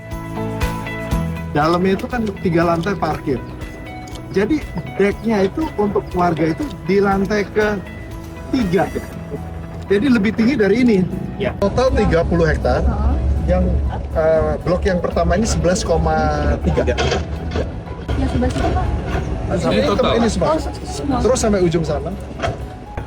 Perizinan sedang berproses. Sekarang lagi di check area. Jadi tetap sini udah 100%, udah sedang jalani Pak. Sudah 100%. Persyaratannya sudah terpenuhi.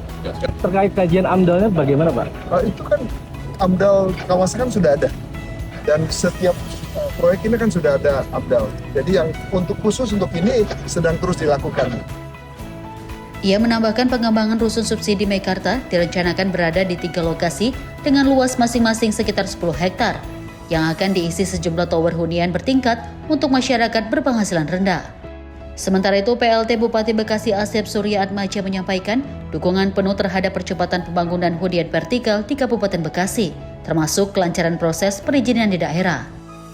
Pemerintah Kabupaten Bekasi berharap pembangunan tersebut dapat berjalan lancar dan memberikan manfaat nyata bagi masyarakat, khususnya para pekerja di kawasan industri yang membutuhkan hunian layak yang terjangkau.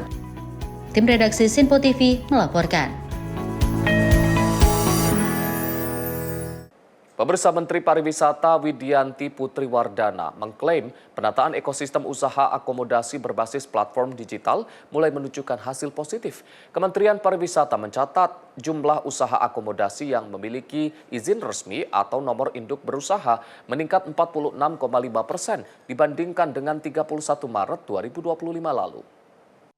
Langkah tegas Kementerian Pariwisata dalam menata ekosistem usaha akomodasi digital kini mulai membuahkan hasil manis. Melalui forum pendataan khusus, Kemenpar berhasil mendorong platform online travel agent atau OTA untuk lebih transparan. Kini setiap listing akomodasi diwajibkan menampilkan nomor induk berusaha atau NIB, serta klasifikasi baku lapangan usaha Indonesia atau KBLI demi menjamin keamanan dan juga meningkatkan kepercayaan konsumen. Berdasarkan data online single submission atau OSS, jumlah usaha akomodasi yang juga memiliki izin resmi atau nomor induk berusaha meningkat 46,5% dibandingkan dengan 31 Maret 2025 lalu. Menariknya, sektor villa menjadi primadona dengan kenaikan tertinggi yang mencapai angka 76,4%. Melalui formulir pendataan usaha akomodasi yang kami kembangkan, kami telah melakukan verifikasi status perizinan berusaha terhadap banyak pelaku usaha akomodasi di online travel agents. Menggunakan data dari formulir ini, platform OTA atau online travel agents telah mulai menampilkan informasi NIB dan KBLI pada listings akomodasi sehingga meningkatkan transparansi dan kepercayaan konsumen. Dari berbagai langkah yang telah dilakukan, kami mencatat perkembangan yang positif. Berdasarkan data OSS, jumlah unit usaha dengan NIB terdaftar pada 8 KBLI akomodasi pariwisata mengalami peningkatan sebesar 46,5% sejak 31 Maret 2025 saat upaya ini mulai dijalankan hingga hari ini. KBLI Villa khususnya mencatat peningkatan yang terbesar 76,4%. Ini merupakan capaian yang baik dan kami menyampaikan apresiasi kepada seluruh pihak atas kolaborasi dan komitmennya. Capaian positif ini diharapkan dapat menjadi momentum bagi seluruh pelaku usaha pariwisata di tanah air untuk segera melegalisasi usahanya, sehingga ekosistem pariwisata Indonesia menjadi lebih sehat, aman, dan berdaya saing global. Di Jakarta, Dio Balau, Sipo TV melaporkan. Pemirsa, Masjid Al-Azhar Jakarta dipadati ribuan jemaah untuk sholat Idul Adha. Simak informasinya usai jeda. Menyapa Indonesia Pagi, segera kembali.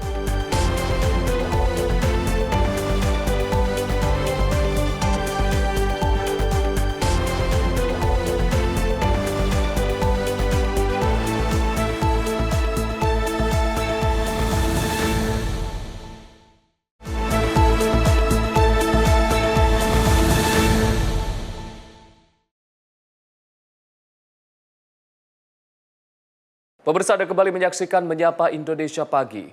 Ribuan umat muslim membadati kawasan Masjid Agung Al-Azhar di Jakarta Selatan untuk melaksanakan sholat Idul Adha. Membludaknya jamaah membuat area di luar masjid turut digunakan menjadi tempat ibadah terbuka.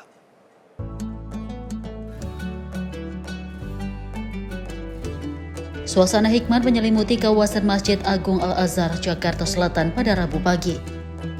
Sejak dini hari, ribuan jemaah telah memadati kawasan masjid untuk melaksanakan sholat Idul Adha berjemaah. Rekaman video memperlihatkan jemaah memenuhi hingga area luar masjid setelah kapasitas ruang utama tidak mampu menampung seluruh warga yang datang. Sejumlah jemaah menyebut Idul Adha tahun ini menjadi momen yang memperkuat kepedulian sosial dan kebersamaan di tengah kondisi ekonomi yang menantang. Khotbah Idul Adha juga menekankan pentingnya persatuan, toleransi, serta keadilan bagi seluruh masyarakat. Alhamdulillah, segala puji bagi Allah. Harapannya adalah bagaimana rakyat bisa diperhatikan lebih baik. Karena hari-hari ini saya kira semuanya mengeluh tentang apa yang mereka bisa dapat, apa yang mereka bisa berikan untuk keluarga mereka.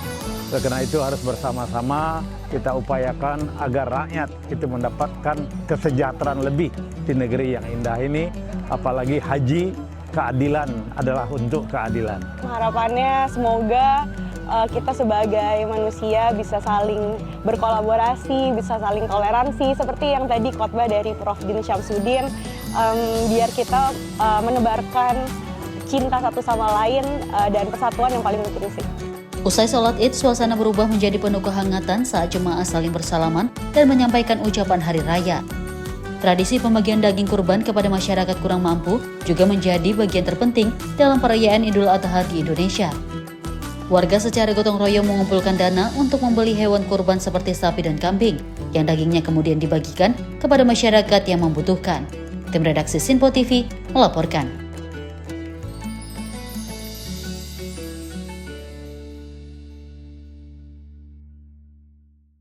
Sementara itu, ribuan umat muslim memadati Masjid Istiqlal Jakarta pada pelaksanaan sholat Idul Adha 1447 Hijriah.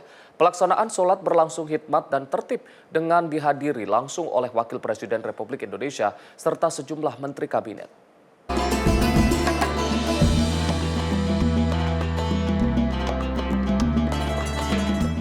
Suasana khidmat terlihat di Masjid Istiqlal Jakarta saat ribuan jamaah melaksanakan sholat Idul Adha 1447 Hijriah.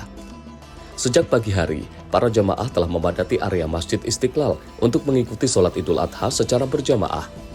Pelaksanaan sholat berlangsung dengan tertib dan lancar di tengah pengamanan dan pengaturan petugas masjid. Dalam pelaksanaan sholat Idul Adha kali ini, imam dipimpin oleh Ahmad Ansaruddin Ibrahim. Sementara khutbah Idul Adha disampaikan oleh Profesor Haji Hamdan Juhanis. Pelaksanaan sholat Idul Adha di Masjid Istiqlal juga dihadiri langsung oleh Wakil Presiden Republik Indonesia. Sejumlah Menteri Kabinet Merah Putih terlihat turut mengikuti sholat Idul Adha bersama masyarakat. Idul Adha sendiri menjadi momen penting bagi umat Islam untuk meningkatkan nilai keikhlasan, pengorbanan, dan kepedulian sosial melalui ibadah kurban. Dari Jakarta, Fahrizal Ahmad Amin, Simpo TV, melaporkan.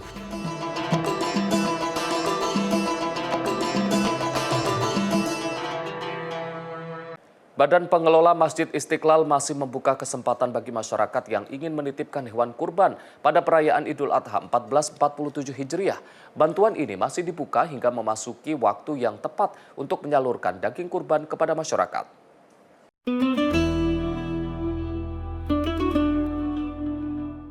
Menteri Agama Nasaruddin Umar mengungkapkan bahwa saat ini Masjid Istiqlal telah menerima hewan kurban yakni 63 ekor sapi, 8 ekor kambing, dan 1 ekor domba. Penyembelihan hewan kurban ini nantinya akan dilakukan secara bertahap pada tanggal 28 Mei. Oleh karena itu, pihak pengelola Masjid Istiqlal masih membuka kesempatan bagi masyarakat yang ingin menitipkan hewan kurban pada perayaan Idul Adha 1447 Hijriah. Adapun penyaluran hewan kurban dipastikan akan tepat sasaran, yaitu melalui pondok pesantren, masjid, hingga yayasan. Kita masih menerima sampai besok ya, sampai lusa. Kan pembagian kurban itu hari tasyrik, hari Rabu, jadi kita masih memotong Kamis, Jumat, Sabtu. Nah, jumlah hari ini berapa teman? 63 ekor sapi, tambah 18 ekor kambing, 1 ekor domba. Toko-toko keberapa saja Pak yang sudah targetnya sudah ada listnya semuanya ya. Jadi di sini kita hanya bagi sekitar 260 cleaning service, karena cleaning service kita di sini ada 260 orang, ditambah dengan satpam, ya, ditambah dengan karyawan kita juga. Jadi di sini hanya kita akan bagi 300, dan itu tidak melalui kupon terbuka ya, tapi ini kita hanya kupon melalui berdasarkan absensi kepegawaian kita. Nah, yang lainnya itu kita serahkan kepada masjid binaan-binaan Istiqlal yang sudah tercatat. Dari Jakarta, Fahrizal Ahmad Amin, Simpo TV, melaporkan. Sementara itu, pemirsa, Masjid Cut Mutia menyediakan kuota sebanyak 3.000 daging kurban yang disalurkan kepada penerima daging kurban yang telah didata. Adapun total hewan kurban melalui masjid ini sebanyak 21 sapi dan 21 kambing.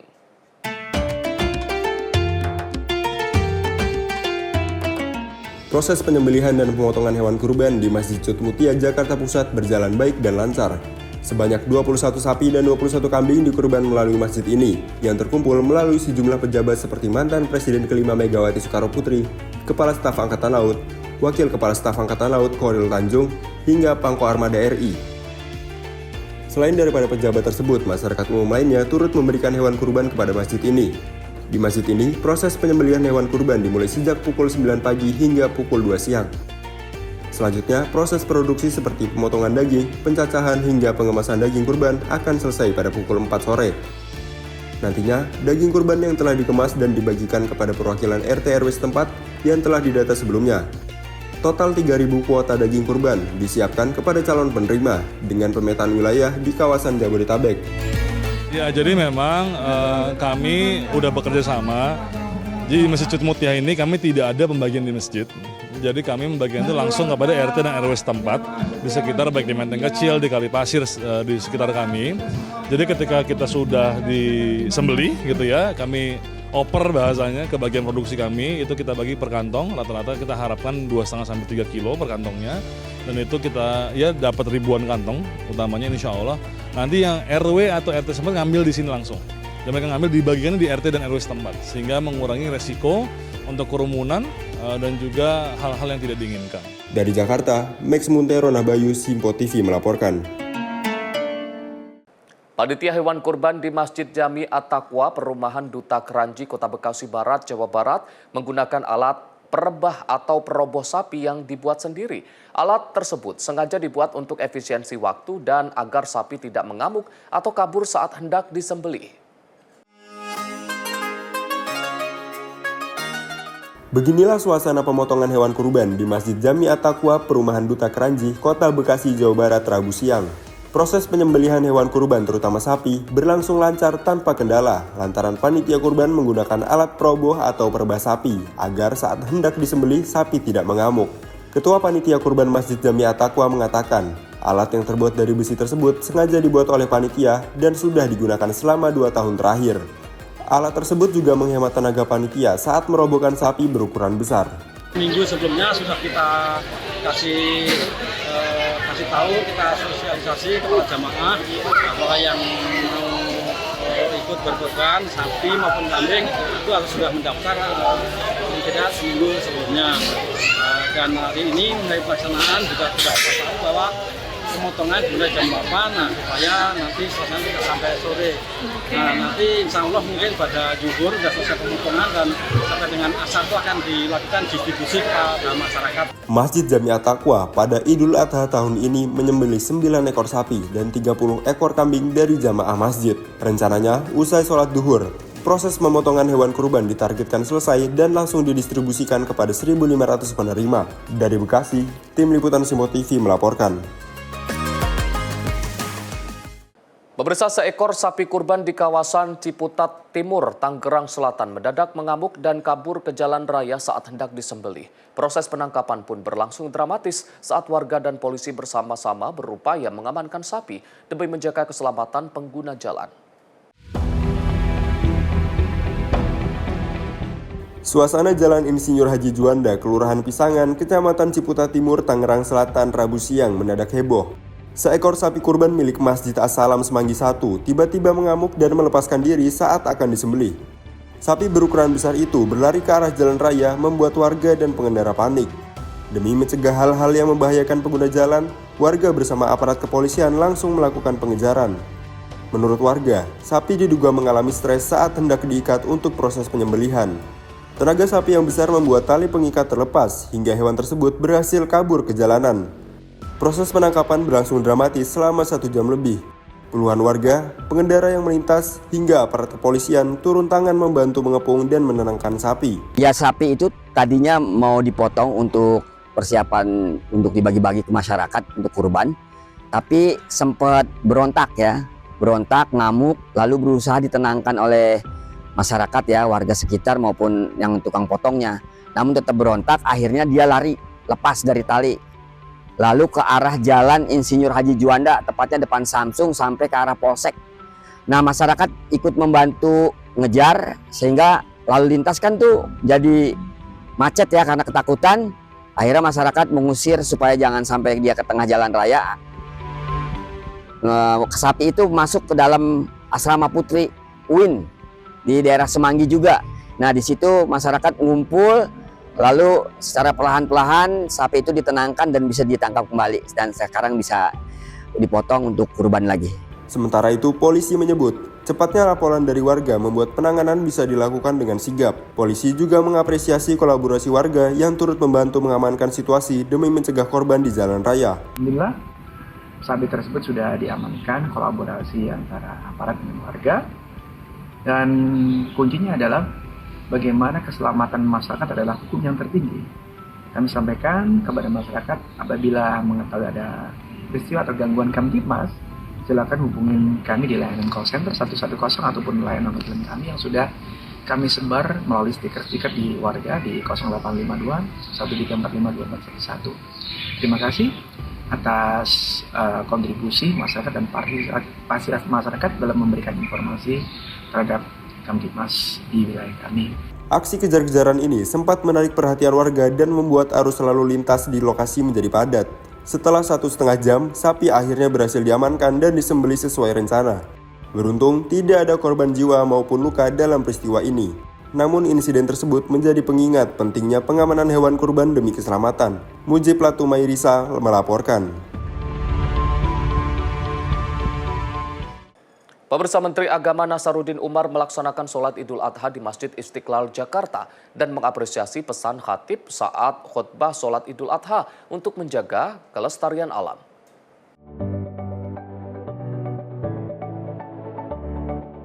Menteri Agama Nasaruddin Umar menjelaskan kapasitas manusia di bumi mengemban 2 peran utama, yakni sebagai hamba sekaligus pemimpin.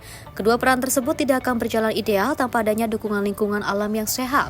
Dirinya menekankan pentingnya menjaga 3 dimensi hubungan secara berbanding lurus yang meliputi hubungan manusia dengan Tuhan, hubungan sesama manusia, serta hubungan manusia dengan alam dan makhluk hidup. Ya, pertama, saya kira sangat luar biasa khatib kita tadi itu melayani semua segmen. Jadi segmen pertamanya itu juga memberikan kuota juga kepada kaum milenial. dengan memberikan suatu ilustrasi kepada anak-anak kita yang cenderungnya hanya filsafat only ya, padahal di balik filsafat itu kan juga ada spiritualitas, dengan mengilustrasikan bahwa ada nelayan yang mungkin selama ini kita di lockdown yang melihat pandang enteng gitu nggak ada apa-apanya, dan dibandingkan dengan profesor, ternyata profesor itu juga punya banyak kelemahan, di samping kelemahan juga dipunya oleh nelayan. Jadi setiap orang, semua profesi itu masing-masing memiliki kekurangan dan juga kelebihan. Jangan memandang ente nelayan itu nggak ada apa-apanya, walaupun dia seperti itu, tetapi ternyata tadi dikisahkan oleh khatib itu luar biasa. Bahkan justru profesor itu mengakui kehebatan seorang nelayan. Pesan soal lingkungannya, Pak? Nah, yang kedua soal lingkungan tadi itu ya, kita menjadi seorang saleh itu bukan hanya diukur ketaatan saja, tetapi ketaatan itu harus diwujudkan dalam bentuk menyehatkan lingkungan, ya. Karena kita nggak mungkin bisa menjadi sempurna sebagai hamba kalau lingkungan kita itu rusak. Tidak bisa juga menjadi khalifah yang ideal kalau kita juga lingkungannya tidak mendukung. Jadi kapasitas manusia itu ada dua, khalifah dan sebagai abid. Tanpa alam segar kita nggak mungkin menjadi hamba ya. Bagaimana kita bisa khusyuk sholat kalau ada banjir, ya kan? Bagaimana bisa khusyuk beribadah kalau sakit gigi ya misalnya. Jadi semuanya harus berbanding lurus ya, 3 dimensi di tadi itu ya. Ada dimensi hablum minallah, ya hablum ma'al makhluqat, dan juga hablum minallah. Jadi hubungan kita dengan Tuhan, alam semesta, dan manusia. Jadi itulah ekoteologi. Memang kita kasih judul seperti itu supaya nanti bagaimana membangkitkan kesadaran kolektif dalam masyarakat bahwa alam ini jangan hanya dijadikan semacam objek saja, tapi harus dianggap juga sebagai subjek dan sekaligus objek. Karena tanpa alam semesta kita nggak mungkin sempurna menjadi manusia yang ideal ya kan. Dari Jakarta, Fahrizal Ahmad Amin, Simpo TV melaporkan. Ngamuk saat akan disembelih, seekor sapi dengan bobot mencapai 370 kg mengamuk hingga keprosok ke lubang bak kontrol saluran air sebuah masjid di Johar Baru, Jakarta Pusat. Lubang yang sempit membuat sapi naas itu akhirnya terjebak tak berdaya dan sulit dievakuasi. Seekor sapi kurban ini tak mampu berkutik saat terjebak ke dalam lubang saluran air sebuah masjid di Jalan Kampung Rawa 3, Johor Baru, Jakarta Pusat pagi tadi. Sapi ini terperosok ke dalam lubang bak kontrol usai mengamuk saat akan disembelih. Sempat membuat panik panitia hewan kurban dan warga yang menonton. Sapi dengan bobot mencapai 370 kg itu akhirnya terperosok ke dalam lubang. Proses evakuasi yang dilakukan warga bersama petugas damkar berlangsung dramatis. Setelah bahu-membahu, sapi Jawa itu akhirnya berhasil dievakuasi dengan cara manual. Jadi awal mulanya itu proses untuk penjatuhan ya. Karena kita jatuhkan, maksudnya proses sembelih dah ya gitu. Nah, pada saat ingin dijatuhkan, kakinya tuh masuk tuh ke dalam got tadi tuh lubang. Nah, udah setelah itu dia ngamuk deh tuh. Langsung deh tuh semua badan tuh masuk. Nah, mungkin proses evakuasinya itu ya kita angkat itu. Terus juga tadi ada damkar juga datang membantu. Alhamdulillah keangkat deh tuh. Nah, langsung tuh kita dirin sebentar, istirahat ya kan. Baru kita robohin lagi. Setelah ditenangkan beberapa saat, sapi sumbangan dari warga itu kemudian disembelih panitia korban. Dari Jakarta Pusat, Riswanto Ahmad melaporkan. Pemirsa, Gaza sambut Idul Adha di tengah krisis. Simak informasinya usai jeda. Tetaplah bersama kami di Menyapa Indonesia Pagi.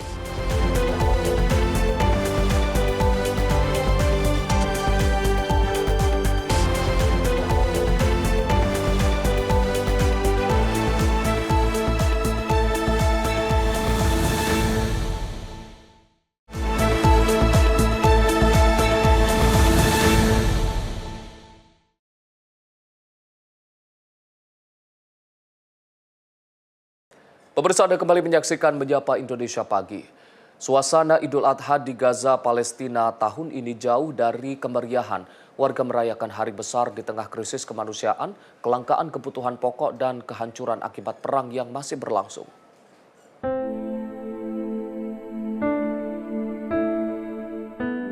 Rekaman video pada Minggu memperlihatkan aktivitas pasar di kawasan Al-Rimal, kota Gaza. Warga tampak berjalan di antara lapak dan tenda darurat yang berdiri di tengah puing bangunan rusak akibat serangan. Para pedagang menjual pakaian dan kebutuhan hari raya dari toko sementara maupun bangunan yang sebagian hancur. Di tengah kondisi sulit, warga tetap berusaha memenuhi kebutuhan dasar menjelang Idul Adha. Seorang warga bernama Ismail Jada mengaku harga daging meningkat drastis dibandingkan tahun-tahun sebelumnya. Menurutnya, harga daging yang dulunya berkisar 30 shekel per kilogram, kini melonjak hingga ratusan shekel dan sulit didapatkan. Warga lain, Nasma Al-Sa'ir, mengaku tetap berusaha membahagiakan anak-anaknya meski dalam keterbatasan. Ia menyebutkan daya beli masyarakat terus menurun dan kondisi saat ini sangat berbeda dibanding perayaan Idul Adha sebelum perang. Kementerian Pertanian Gaza menyatakan warga akan menjalani Idul Adha tanpa penyembelihan hewan kurban untuk tahun ketiga berturut-turut. Hal ini terjadi akibat pembatasan dan larangan masuknya ternak ke wilayah Gaza. Sebelum perang, Gaza biasanya mengimpor puluhan ribu sapi dan domba setiap musim Idul Adha. Perang Israel dan Hamas dimulai pada 7 Oktober 2023. Serangan yang dipimpin Hamas menyebabkan lebih dari 1.000 orang tewas dan ratusan lainnya disandra.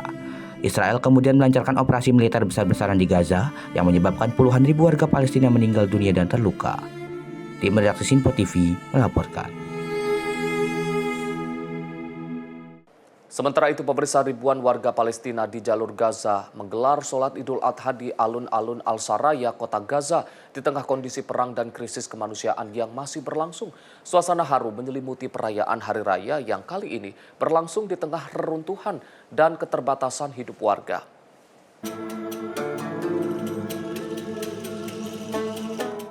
Rekaman video pada Rabu 27 Mei 2026 memperlihatkan ribuan warga membadati alun-alun Al-Saraya untuk melaksanakan sholat Idul Adha secara berjemaah. Jemaah terlihat datang dari berbagai wilayah, termasuk anak-anak dan orang dewasa, untuk mengikuti sholat dan mendengarkan khotbah. Dalam kegiatan tersebut, sejumlah anggota Brigade Al-Quds, sayap bersenjata Gerakan Jihad Islam Palestina, juga terlihat berada di lokasi. Warga Gaza mengaku menjalankan sholat dengan penuh kesedihan karena masih terbayang kehilangan anggota keluarga dan kerabat akibat perang. احنا قاعدين بنصلي ببكاء عينينا. احنا العيد الفطر كمان ما عرفناش نصلي زي الناس. اتذكرنا يا اخوتنا اللي راحوا. اتذكرنا ابهاتنا اللي راحوا. عيد لا يؤسف. الدمعة بتنزل كل يوم يا ابني. لأغلى الناس بتروح عندك. ولحتى احنا ما زال احنا تحت الحرب. وبنصلي لو كانت صواريخ عروسنا إن شاء الله حنصلي. والله بنعديها برغم الدماء، برغم الشهداء، برغم كل اللي احنا فيه، لكن هذه شعائر الله. ربنا ما يحرمنا منها إن شاء الله، ويحرر بلادنا ويهدي بلادنا بصلاح الحال يا ربي. وحسبنا الله ونعم الوكيل. الناس بتحج على عرفة وإحنا بنحج بالدماء. الله ينتقم منهم يا رب. Sholat Idul Adha kali ini digelar di ruang terbuka dan di antara reruntuhan masjid yang hancur akibat konflik. Idul Adha sendiri merupakan hari raya yang memperingati kisah Nabi Ibrahim yang bersiap mengorbankan putranya sebagai bentuk ketaatan kepada Tuhan sebelum digantikan dengan seekor domba. Tim redaksi Sinpo TV melaporkan.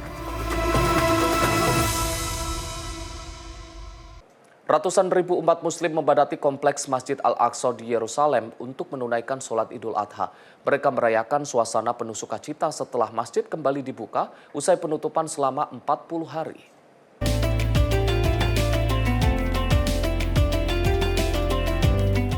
Rekaman video memperlihatkan jemaah mulai berdatangan ke Masjid Al-Aqsa sejak dini hari. Suasana halaman masjid dipenuhi umat muslim yang bersiap melaksanakan sholat Idul Adha.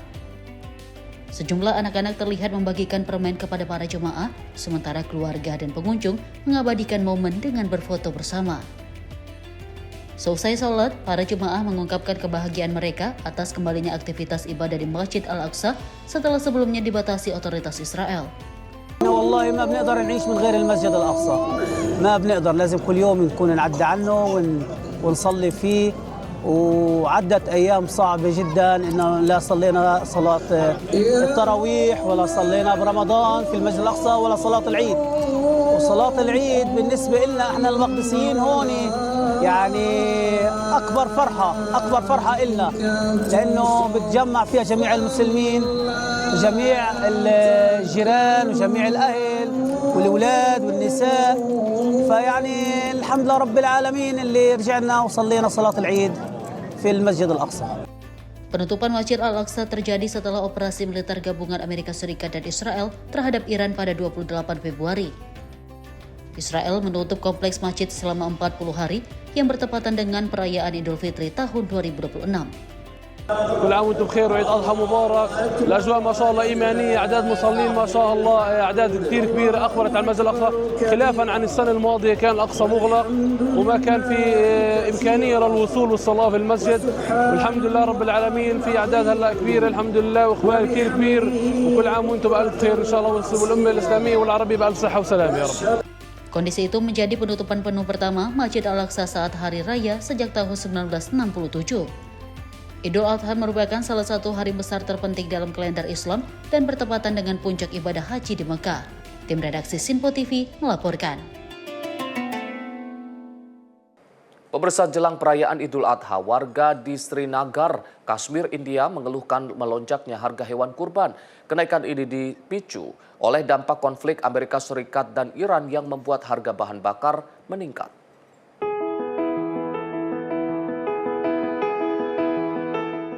Pasar ternak di wilayah Jammu dan Kashmir, India dipadati warga yang mencari kambing dan domba untuk kurban. Namun banyak pembeli terpaksa pulang tanpa membawa hewan kurban karena harga yang dinilai terlalu tinggi. Warga bernama Mehraj Din mengatakan para pedagang memasang harga berbeda-beda akibat kenaikan biaya bahan bakar yang terus terjadi. Ia mengaku harus mencari harga terbaik agar tetap bisa menjalankan ibadah kurban dengan penuh keikhlasan. Keluhan serupa disampaikan Kalim Ahmad yang datang ke pasar dengan niat membeli 2 ekor domba. Namun ia mengaku terkejut dengan harga yang jauh lebih mahal dibandingkan tahun-tahun sebelumnya. Para pedagang menyebut kenaikan harga terjadi karena biaya transportasi, pakan ternak, dan perawatan hewan meningkat secara bersamaan. Ongkos pengiriman ternak pun kini hampir 2 kali lipat dibandingkan tahun lalu. Seorang pedagang bernama Adil Fayez mengatakan, penjualan hewan kurban turun hingga 50%. Menurutnya banyak warga menunda pembelian karena harga yang terus melambung. Idul Adha merupakan hari raya umat muslim untuk memperingati kisah Nabi Ibrahim yang bersedia mengorbankan putranya sebagai bentuk ketaatan kepada Tuhan. Dalam perayaan ini umat muslim melakukan penyembelihan hewan kurban dan membagikan dagingnya kepada keluarga, kerabat, dan masyarakat yang membutuhkan. Tim redaksi Sinpo TV melaporkan.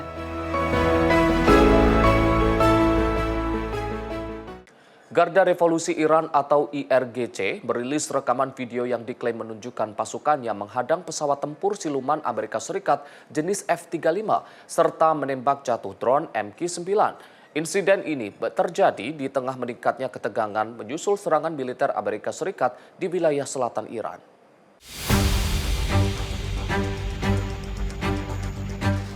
Rekaman yang dirilis pada Selasa 26 Mei 2026 memperlihatkan objek di langit yang diikuti kilat cahaya oleh IRGC disebut sebagai momen pencegatan pesawat tempur F-35 milik Amerika Serikat.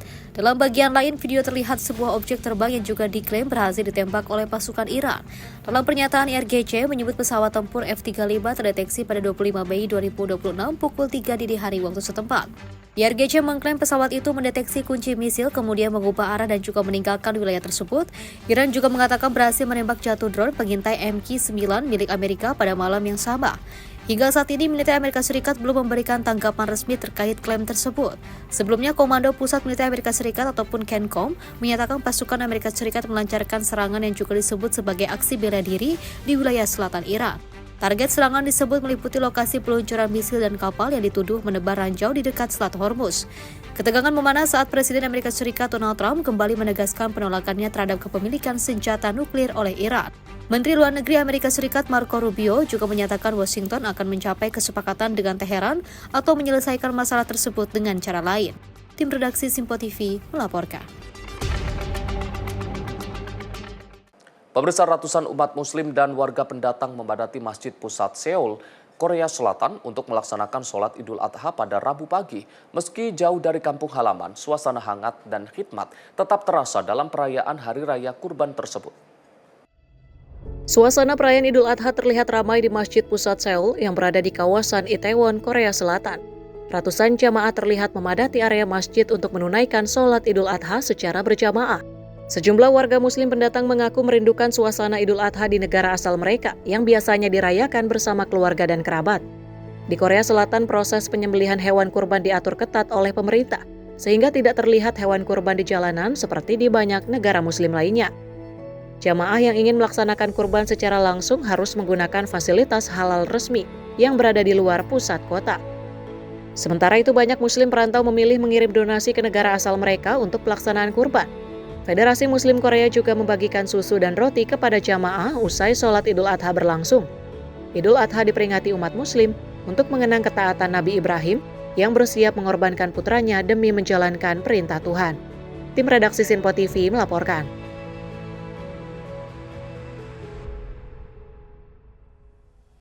Sementara itu, Menteri Pendidikan Dasar dan Menengah Abdul Mukti mengapresiasi partisipasi berbagai pihak dalam membangun pendidikan Indonesia. Hal itu disampaikan dalam Malam Tasyakuran Hardiknas 2026 di Jakarta.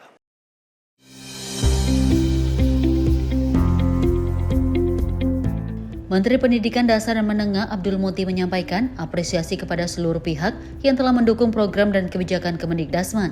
Dalam acara Malam Tasyakuran Hardiknas 2026 di Jakarta, Abdul Mukti menyebut partisipasi masyarakat menjadi faktor penting dalam mewujudkan pendidikan bermutu untuk semua. Menurutnya, dukungan para guru, wartawan, penyelenggara pendidikan, serta berbagai elemen masyarakat membantu pemerintah menjalankan program transformasi pendidikan. Ia menegaskan program tersebut juga selaras dengan cita-cita Presiden Prabowo Subianto, khususnya dalam memperkuat kualitas sumber daya manusia Indonesia. Dalam kesempatan itu, ia juga memaparkan sejumlah capaian selama 19 bulan memimpin kementerian. Salah satunya yaitu revitalisasi 16.167 satuan pendidikan di seluruh Indonesia.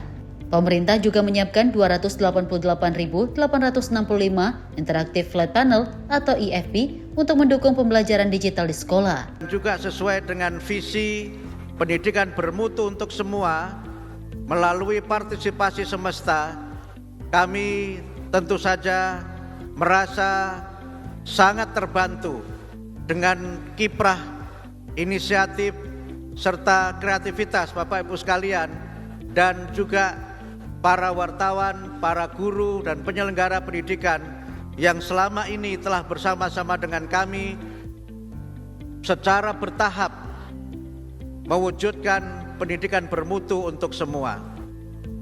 Banyak yang sudah kita capai, tapi lebih banyak lagi yang harus kita laksanakan bersama-sama. Karena pada 19 bulan pertama ini, kami baru meletakkan apa yang kami sebut dengan infrastruktur atau fondasi menuju pendidikan bermutu untuk semua. Pertama adalah physical infrastructure atau infrastruktur fisik, di mana kami atas arahan Bapak Presiden dan dukungan Bapak Ibu sekalian telah melaksanakan revitalisasi untuk 16.167 satuan pendidikan di seluruh Indonesia. Alhamdulillah semuanya berjalan dengan baik, bahkan tidak hanya pelaksanaan yang tepat waktu, tetapi juga penyerapan tenaga kerja. Dalam catatan kami lebih dari 250.000 tenaga kerja yang terlibat dalam pelaksanaan revitalisasi tahun 2025 dan juga mendukung pertumbuhan ekonomi di tingkat lokal. Kami juga berterima kasih dukungan Bapak sekalian untuk menunaikan tugas dari Bapak Presiden berupa digitalisasi pembelajaran. Langkah itu disebut menjadi bagian dari upaya pemerintah membangun fondasi menuju pendidikan yang lebih inklusif, merata, dan berkualitas. Tim redaksi Sinpo TV melaporkan. Menteri PKP Marwar Sirait meninjau progres pembangunan rumah susun subsidi di kawasan Meikarta, Bekasi, Selasa 26 Mei 2026. Peninjauan ini juga menjadi bagian dari upaya pemerintah pusat dan daerah dalam memperkuat sinergi penyediaan hunian layak.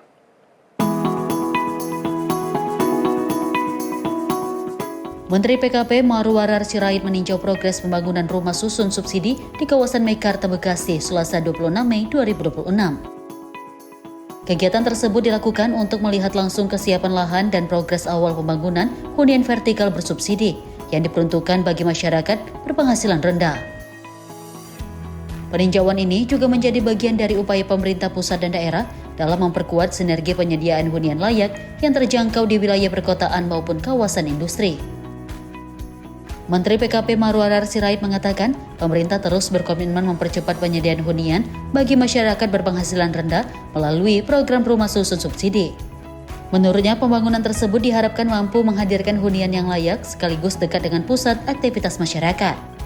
Ia mengungkapkan progres pembangunan saat ini mulai terlihat dengan sekitar 1.836 tiang fondasi telah terbangun dari total rencana 8.600 tiang fondasi. Dalamnya itu kan 3 lantai parkir. Jadi decknya itu untuk warga itu di lantai ke-3. Jadi lebih tinggi dari ini. Ya. Total 30 hektar. Yang blok yang pertama ini 11,3. Yang sebelah situ Pak? Sampai ini semua. Terus sampai ujung sana. Alhamdulillah perizinan sedang berproses. Sekarang lagi di Cipta Karya. Jadi tetap sini udah 100%, udah sedang jalani Pak. Sudah 100%. Persyaratannya sudah terpenuhi. Sudah terpenuhi. Terkait kajian AMDAL-nya bagaimana Pak? Itu kan AMDAL kawasan kan sudah ada.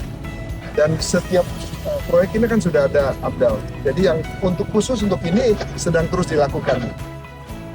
Ia menambahkan pengembangan rusun subsidi Meikarta direncanakan berada di 3 lokasi dengan luas masing-masing sekitar 10 hektar.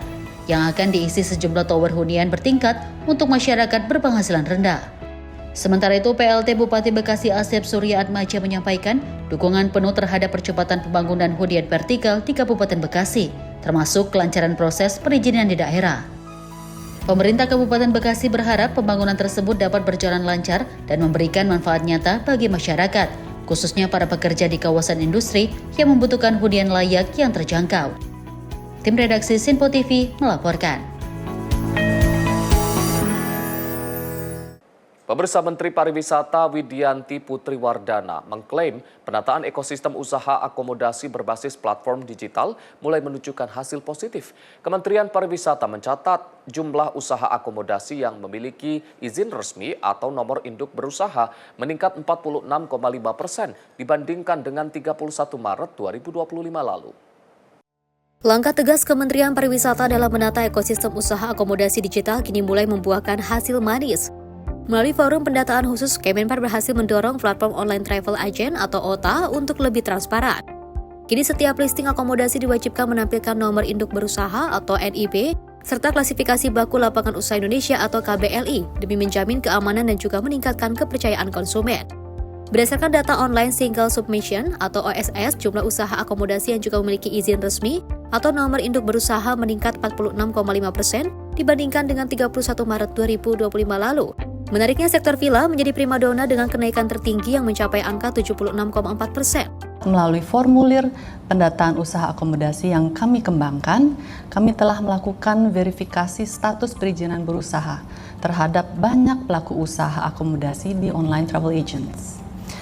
Menggunakan data dari formulir ini, platform OTA atau online travel agents telah mulai menampilkan informasi NIB dan KBLI pada listings akomodasi sehingga meningkatkan transparansi dan kepercayaan konsumen. Dari berbagai langkah yang telah dilakukan, kami mencatat perkembangan yang positif. Berdasarkan data OSS, jumlah unit usaha dengan NIB terdaftar pada 8 KBLI akomodasi pariwisata mengalami peningkatan sebesar 46,5% sejak 31 Maret 2025 saat upaya ini mulai dijalankan hingga hari ini. KBLI Villa khususnya mencatat peningkatan yang terbesar 76,4%. Ini merupakan capaian yang baik dan kami menyampaikan apresiasi kepada seluruh pihak atas kolaborasi dan komitmennya. Capaian positif ini diharapkan dapat menjadi momentum bagi seluruh pelaku usaha pariwisata di tanah air untuk segera melegalisasi usahanya, sehingga ekosistem pariwisata Indonesia menjadi lebih sehat, aman, dan berdaya saing global. Dari Jakarta, Dio Balau, Sinpo TV melaporkan. Pemirsa, informasi tadi sekaligus menutup Menyapa Indonesia Pagi edisi kali ini. Saya Arif Rifai, mewakili seluruh kru yang bertugas mengucapkan terima kasih atas kebersamaan Anda. Selamat pagi, selamat beraktivitas, sampai jumpa.